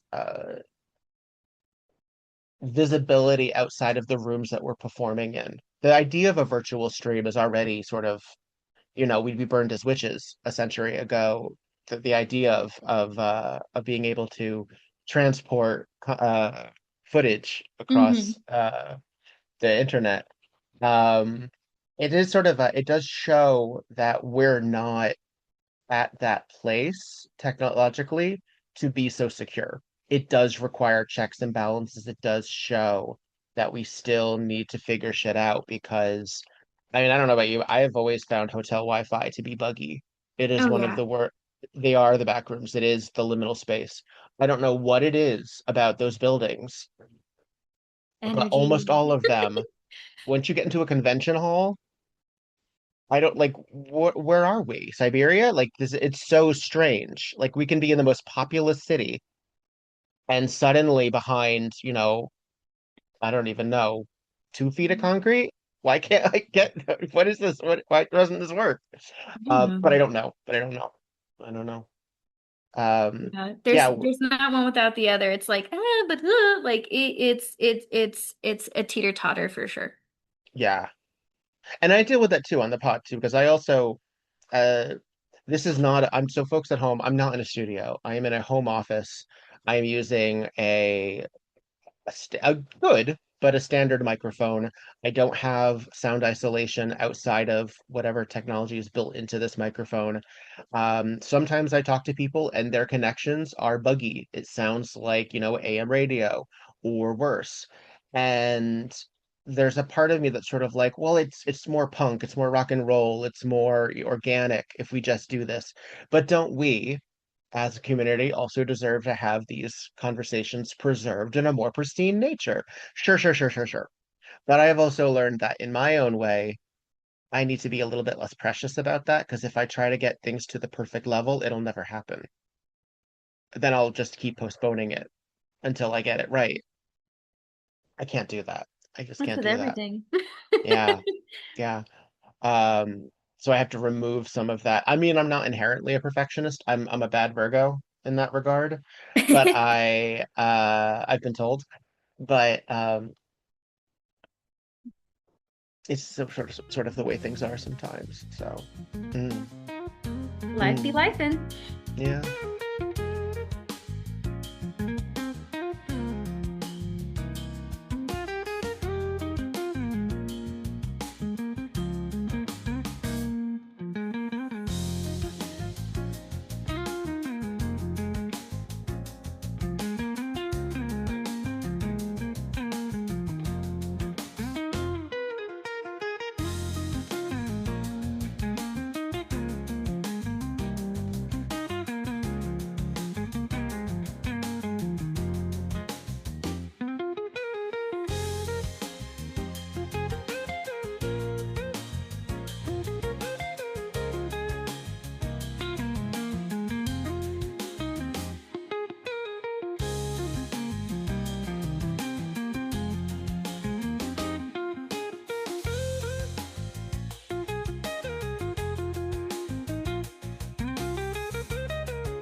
Hi, I'm Jen Ponton, And I'm Lillian Bustle, and we're the hosts of All the Fucks. a podcast about vulnerability. But it's more than just that. It's nostalgia. It's unrequited crushes. It's the mortifying moments that make you want to crawl back inside your own belly button. Ooh, and somehow it's sometimes about pelicans. A pelican allegory, if you will. Oh, I will. So if your heart has ever felt like a skinned knee, Oh, you'll fit right in as one of our fuck buddies. All the Fucks. A storytelling podcast wherever you listen.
Are the two of you competitive people? Do you think that exists inside of you to look at, not necessarily BHOF per se, 'cause that's not for everybody, but look at titles or, the grandeur that comes with recognition? I'll I start with you. I am not really a competitive person. Um, so when I grew up doing dance, it was just for like the love of dance. I was never like a company dancer or anything. Um, and like when I was in orchestra growing up, um, we uh we would do competitions because that was what got us to like get to go to California and like do like meet amazing conductors and like other musicians that would help give us more training and info. But like it for me, it was never or like I've never had the competitive nature. I always just really like doing the art for the sake of doing the art and enjoying the art and getting to share it with people. Do you think that That you're? being said, Yeah. Yeah. Yeah. Please. Yeah. No. Please go ahead. You're on a roll. um, hold on. I need to go plug in my laptop, so I'm going Okay. to move real quick. We're going to pause.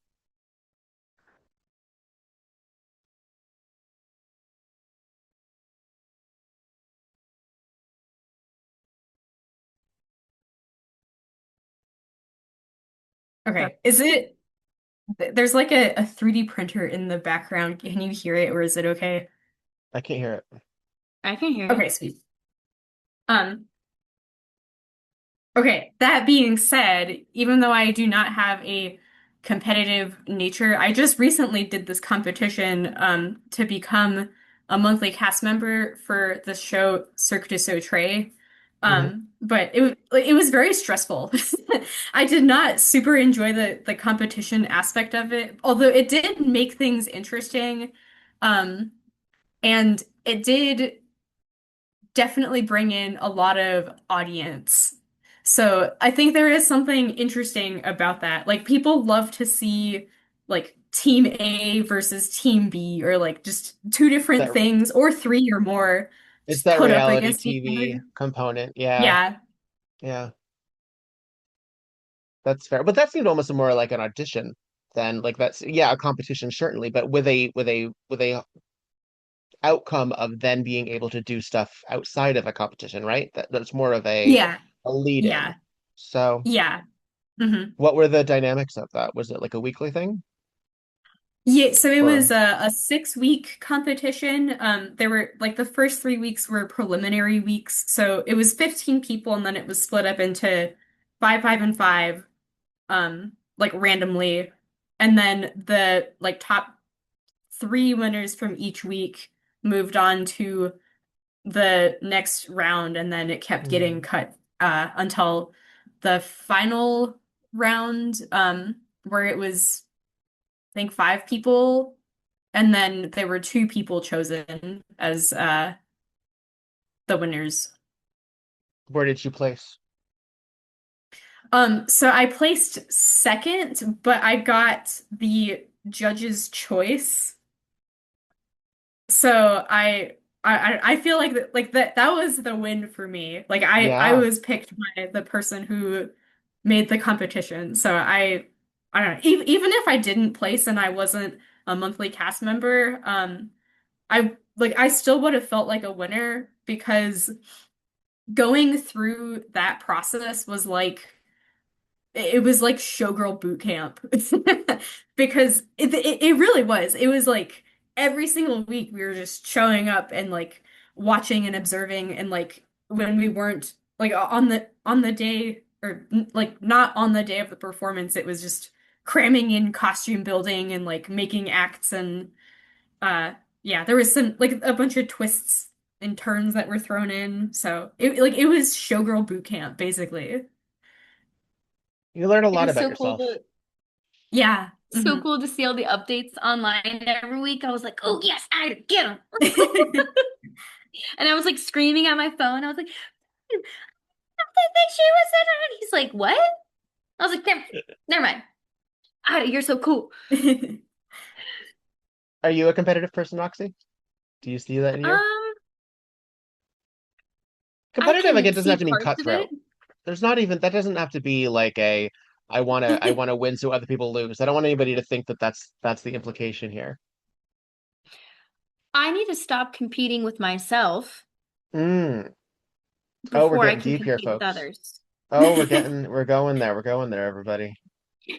If you can't love yourself, am my own worst enemy and I know it. uh, And hence why my acts are about working through certain things and putting myself out there more than trying to fit other people's bills. For the first couple of years, I was really, we're like, well, you can't say no to a show. You can't, like, because as soon as you start saying no, then you like, then everyone's gonna like just this lore they're of gonna forget people are about gonna you. forget about you, blah, blah, blah, blah, blah. Yeah. Yeah. But I was talking to my friend Taryn Garders about this, and Oh, she was like, Taryn, friend of the pod. love Yay. Taryn. Yeah. Cheers for Taryn. Um, we were at a showgirl bonfire, actually, and we were there around the fire, and I was telling How her many about the showgirls did you opportunity. burn? Listen, It's all of our secrets in the fire. And she looked at me and she's like, you could still be relevant and not perform. And I was like, oh, that really reframed my mindset. Like, you could still be relevant and not be performing at every single show all the time. You could still go at a different pace and it's going to be okay. And I needed to hear that because, I come from a very work, next. So in competitive nature, I need to stop competing with myself.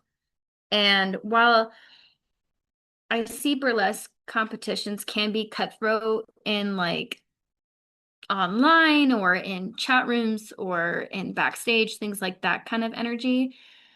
I think competing really is just about putting yourself, how do I word this? It gives you more opportunities.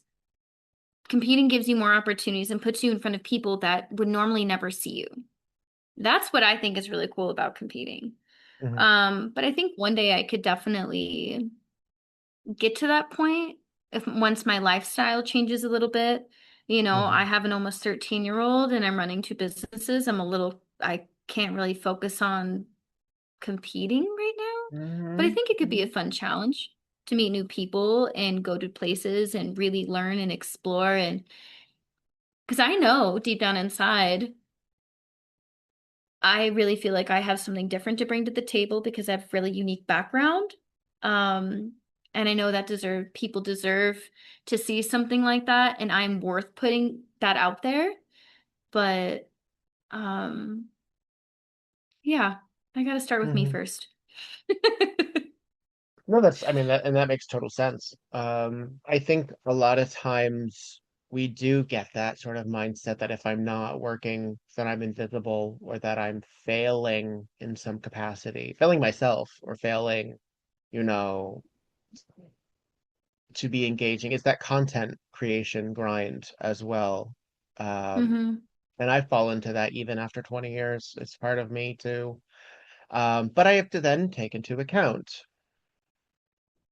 I'm a Madonna fan. She just released her last album after 6 years of her last album. Did that mean she wasn't an entertainer or a singer or an artist during those 6 years? No, it does not. She just has a new piece. So you can go long stretches in time and it's still what you are. It's still your job. It's still your identity. If you don't make a movie for a year, does that mean you're no longer an actor? No, it does not. If you are very selective, if you're an opera singer and you need to train your voice and allow your voice time between shows and you take time off, are you suddenly not an opera singer during that downtime? No, that's not fair. That's not fair. By any stretch that if because it's both a job and an identity and a career and a mindset and all of these things.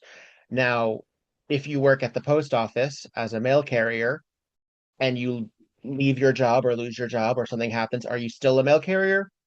Well, that's up to your criteria. Because I think actually, yes, if you're looking for employment still in that job. If you're looking for it, then yes. But if you say, you know what, maybe I'll try real estate, maybe I'll try maybe I'll try go to culinary school. Well, then you're that. So I think it's still an inactive sort of concept because it's not just the job. It's not just the independent contractor job to job to job, you know. So That's funny that you said mail carrier because that's what my parents do. Like they work for USPS. oh, Yeah, they're I they're mail carriers. at the same both of them? Is that how Or they well, met? my dad has retired as of this year, but there's like a big central plant where they process all the mail. Is I find one of the most thankless jobs I find because they're not in control of any of that and yet they're the face fronting. So if something is late or if something costs a lot for processing or any of that, like it's not them, folks. Like it's like going to a barista and saying, "Why are you calling it a grande?" It's just what they are told to do. Like, Just order the damn thing. let's order the damn thing. Just pay for ground advantage. I don't know what to tell you, folks. I know, I I just work here. understand. I just came up with an unhinged mail carrier act now. So, oh God, my brain went bing. There we go. Yep. Um, Can't say it. no, there's um before I let you go, and I thank you both for being gracious with your time. Both, I mean, again, it is sort of just barely scratching the surface, but I'm really glad that we have this opportunity to extend um, the friendship that we began in person. And I hope that this also was a useful um, process to sort of like get some thoughts as well and discuss why we do what we do and what it's like doing it today. Um, because I think that there is sort of an ebb and flow to momentum. I'm glad things are going well in your regions for opportunities and creative expression and all of that. Um, and that you're both excited about being show people. I think that's really cool. And I saw that when you were like looking around at the vendors. And Ida, how many headdresses did you walk away with? I went home with three different Three. headpieces. Yeah. It Have was you funny figured packing out? that car, I will tell you that. At least it was a drive. It wasn't a travel. Yeah. I Uh-huh. remember when Chola Magnolia won, she posted, I'm like, so how do I get this trophy home? Like, that's a valid point. There is a UPS inside the plaza. I remember we ironically uh we ran into Pillow in Mm, the parking lot, Yeah. and then we got the bestest advice on how to pack a headdress. Like as we're deprived and packing the car, we're like, wait, what? What? a fairy What? godmother Let came me write. by. Yes. What was that? Let me write that down. And she explained us how to construct a headdress box that's kind of indestructible and travel with it. And I was like, Ida, I hope you're taking notes because you're the one with three Yeah. headdresses now. Yeah. And so I was like, I just put my stuff down and I just started listening because I was like, I'm not gonna rush Pillow. I'm listening. Yeah. And we're just in the parking lot in the plaza, all this unhinged stuff everywhere, and cars are driving by, and I'm like, keep going. Don't worry about what all this weird stuff is getting crammed into this rental car. It's Yeah. Showgirl Caucus. Don't mind. Don't mind. It's just a Uh, typical Monday.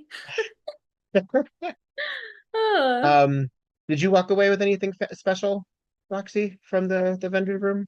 that Zephyr robe, Ah, that yes. ombre, gorgeous fuchsia to like a deep royal purple violet kind of thing. Hmm. Very had an Elton John thought in there because of the bright fuchsia feathers around my neck. I was like, oh my goodness. And you know, I really wanted a set of, don't we all want a set of feather fans from Queen Queen Kwan? Kwan? I mean, listen. But I didn't If I have had the the storage, if I had money. I know. Oh yeah, the money too. Yeah, I guess, life's I gonna was life. looking at my lack of shelving that's available. That was what I was doing. I Yes, sort I of got forgot a that also. Yeah. gorgeous goddess-like robe that I can't wait to make a act out of. And because of the fabric, it doesn't wrinkle. Because I hate Mm, carrying a freaking steamer around. It's annoying, yeah. but here we all are. Mhm. But yeah, I walked away with that and I was excited because it fit in my bag. Yay. Um, is there anything that's coming up in the rest of the year that either of you is particularly excited about?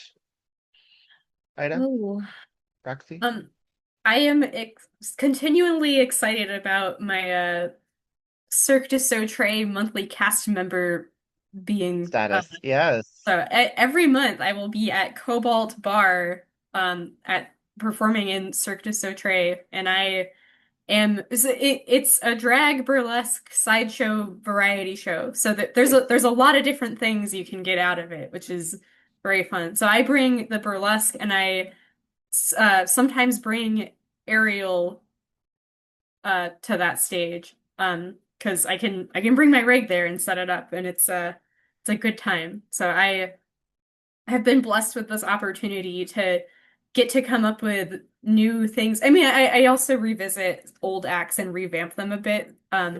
but I have um consistent deadlines to get to make new stuff and put it on out there and inspire others. And I am very grateful for that. And if you guys are in Phoenix, Arizona, I hope to catch you at one of those.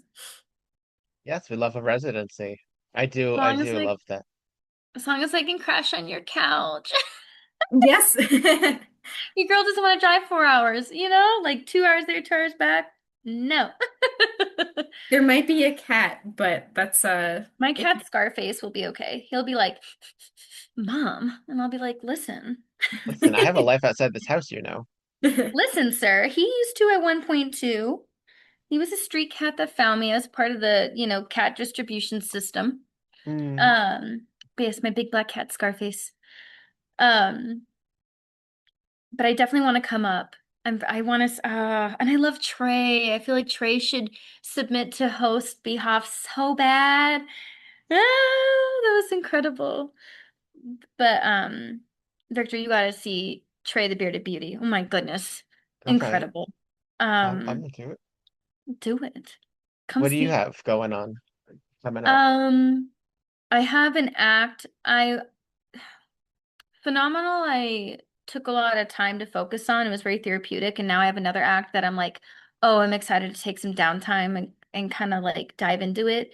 But I'm more excited about my studio will be turning a year old in September, Studio Sunshine, and it's a private rehearsal studio. So anybody can come here and just rent it online, pin access, AC, you name it, and you just get to come and rehearse and do whatever you need in private. Because I've noticed a lot of artists don't have that. Like you Mm. can't just go to your local dance studio and be like, well, can I rent this space? They're like, well, if you have to be part of this membership or this thing, everything's by the hour here. So it's been super cool hosting workshops and having a lot of different artists come here and have a safe, clean space meant Hmm. for them. So that's been cool. And then I will be fully launching the Rhinestone Bar to the public here soon, and I'm so excited. I have hold on. Let me show you because I'm in my Oh, studio. Look at that.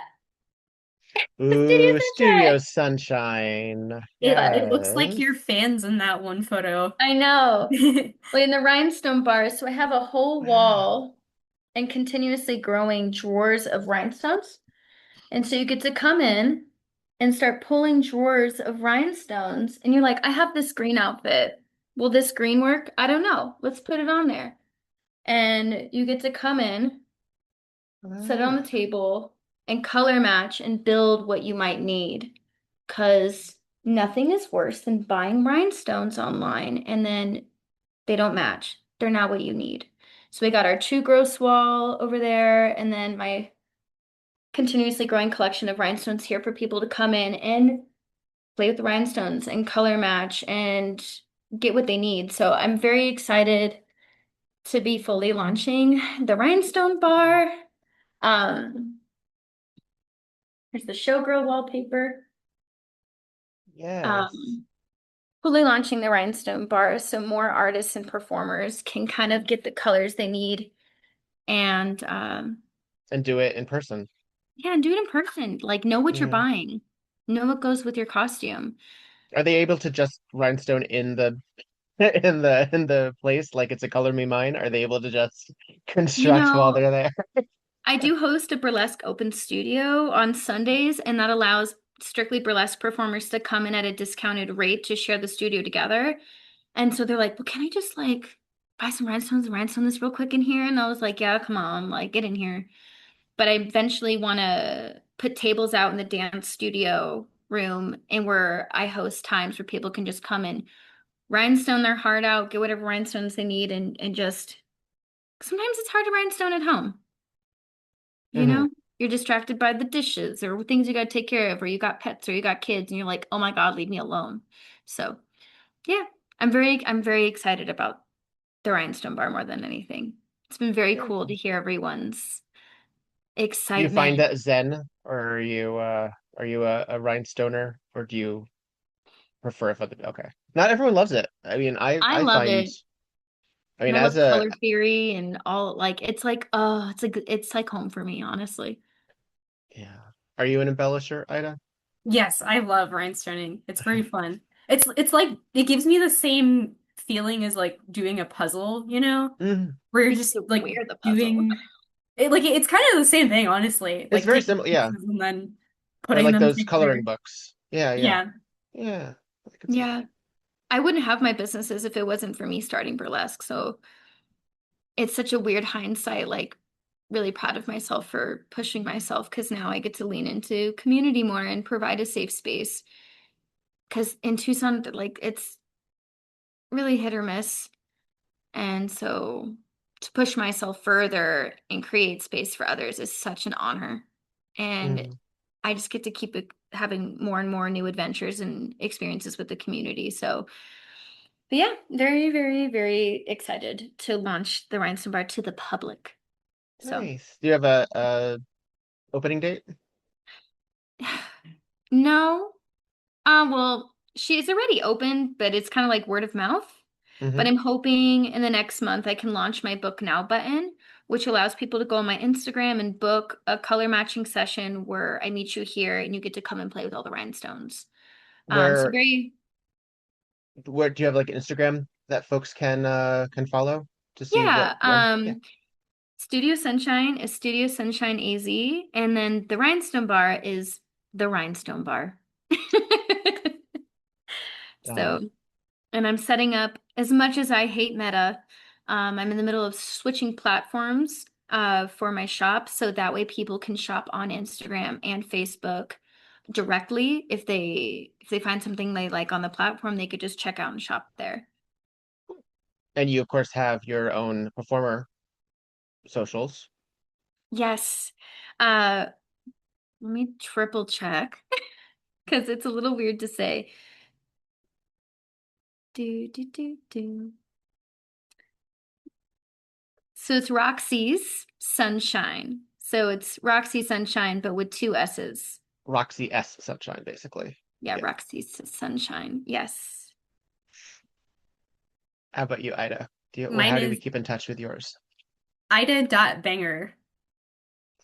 Done. Ida, how did you come up with your name? I'm It sorry, came keep to me. going. My name just came to me one day because I knew back when I had found out that burlesque exists, I was like, oh, I want to have like a funny name that's a pun name. Like I always knew I wanted it to be a pun. And I had some ideas, and I was checking to see if any of them were taken. I don't remember what they were anymore, but I like there was just this one day where Ida Banger came to me, and I was like, "There's no way that one's available." But I checked like multiple different ways, and I was like, "There's no Ida Bangers." So I guess I'm Ida Banger. Check your local, check the internet to make sure you don't Mhm. have the same name as somebody. I So many know. people don't do that. Victor, how did you get your name? Victor is from Frankenstein. Mhm. More specifically, the spelling of it, Viktor, is from an adaptation of Frankenstein called The Bride. There was a movie in the 80s starring Sting and Jennifer Beals and Carrie Ellis, called The Bride, and it is a loose adaptation on the Mary Shelley novel.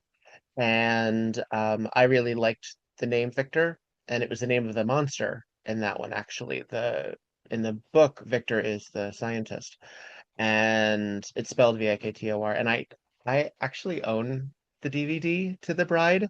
I have never watched it because I grew up with the storybook hardcover. It's not a children's book, movie, so I don't know why they made like a adaptation uh for it, but I had that as a child. I don't even know why I had it as a child.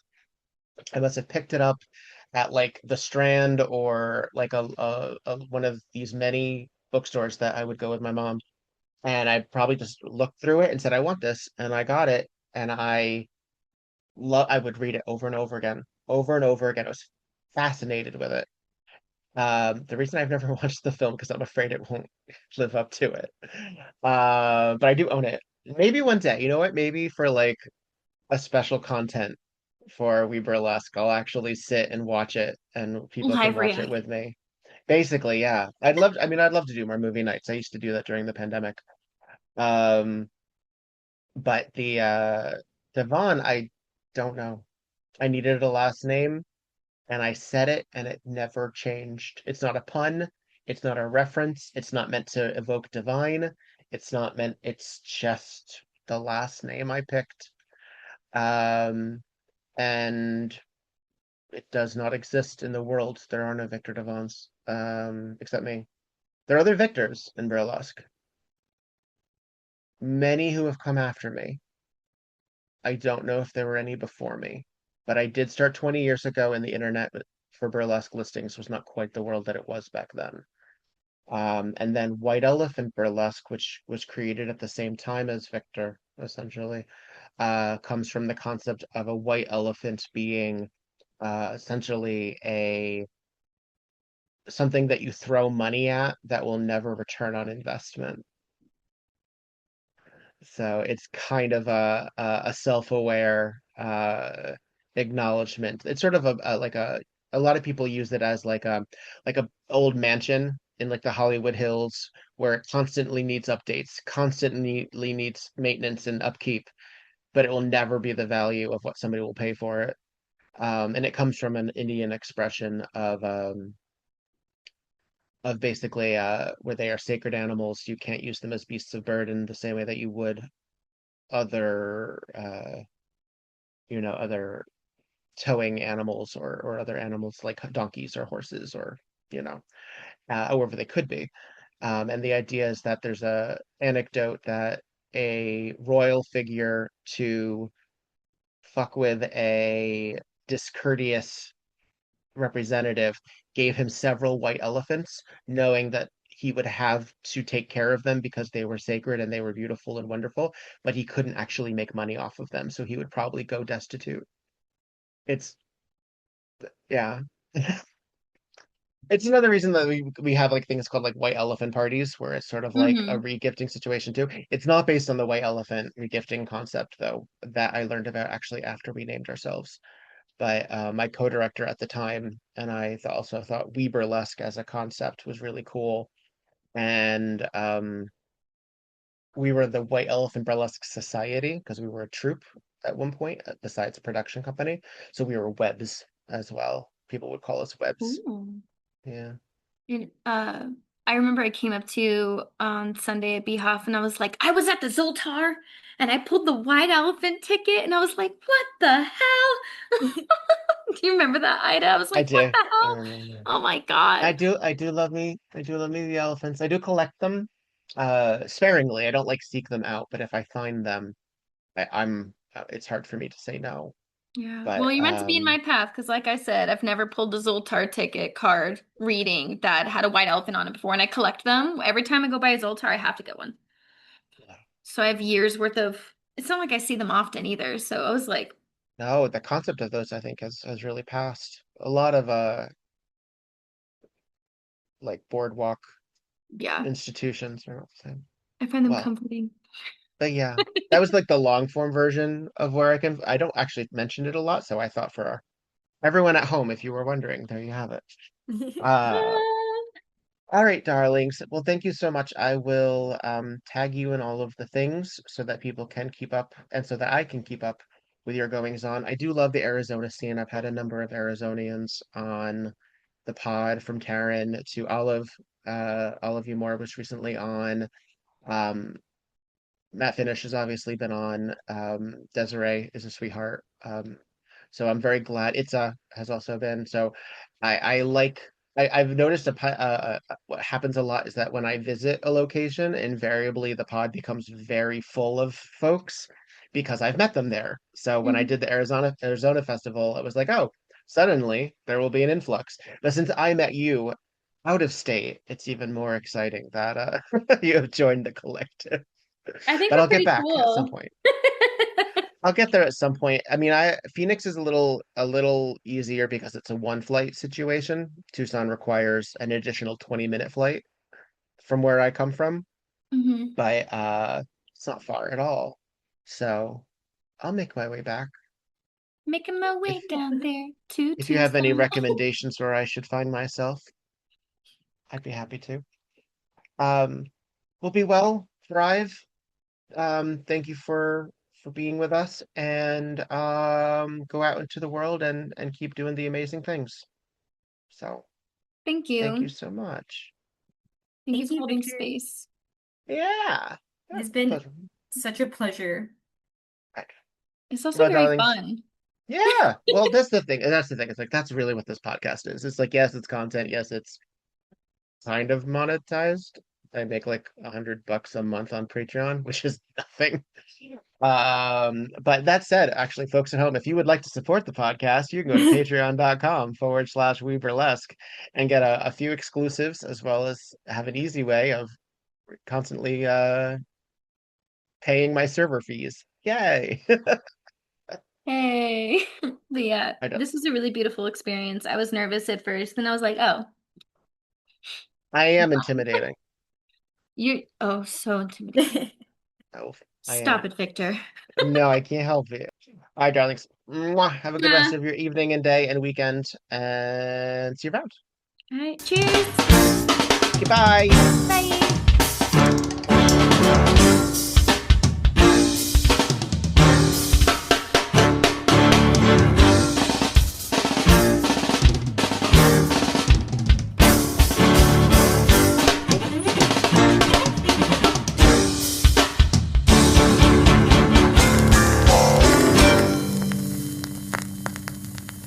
We Burlesque the Podcast, created, developed, and edited by Viktor Devonne. Podcast artwork by Logan Laveau. We Burlesque the Podcast cover art photography by Atticus Stevenson. Theme song, On a 45 by This Way to the Egress, used with permission. All incidental music via Pixabay under the expectation of fair use. Please visit WeBurlesquePodcast.com for notes on this and every other episode.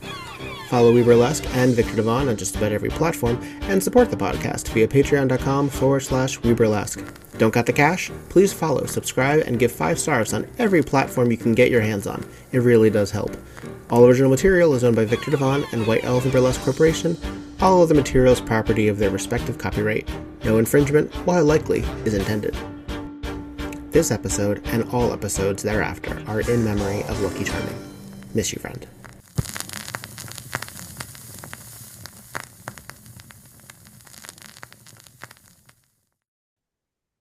And that's it. Woohoo!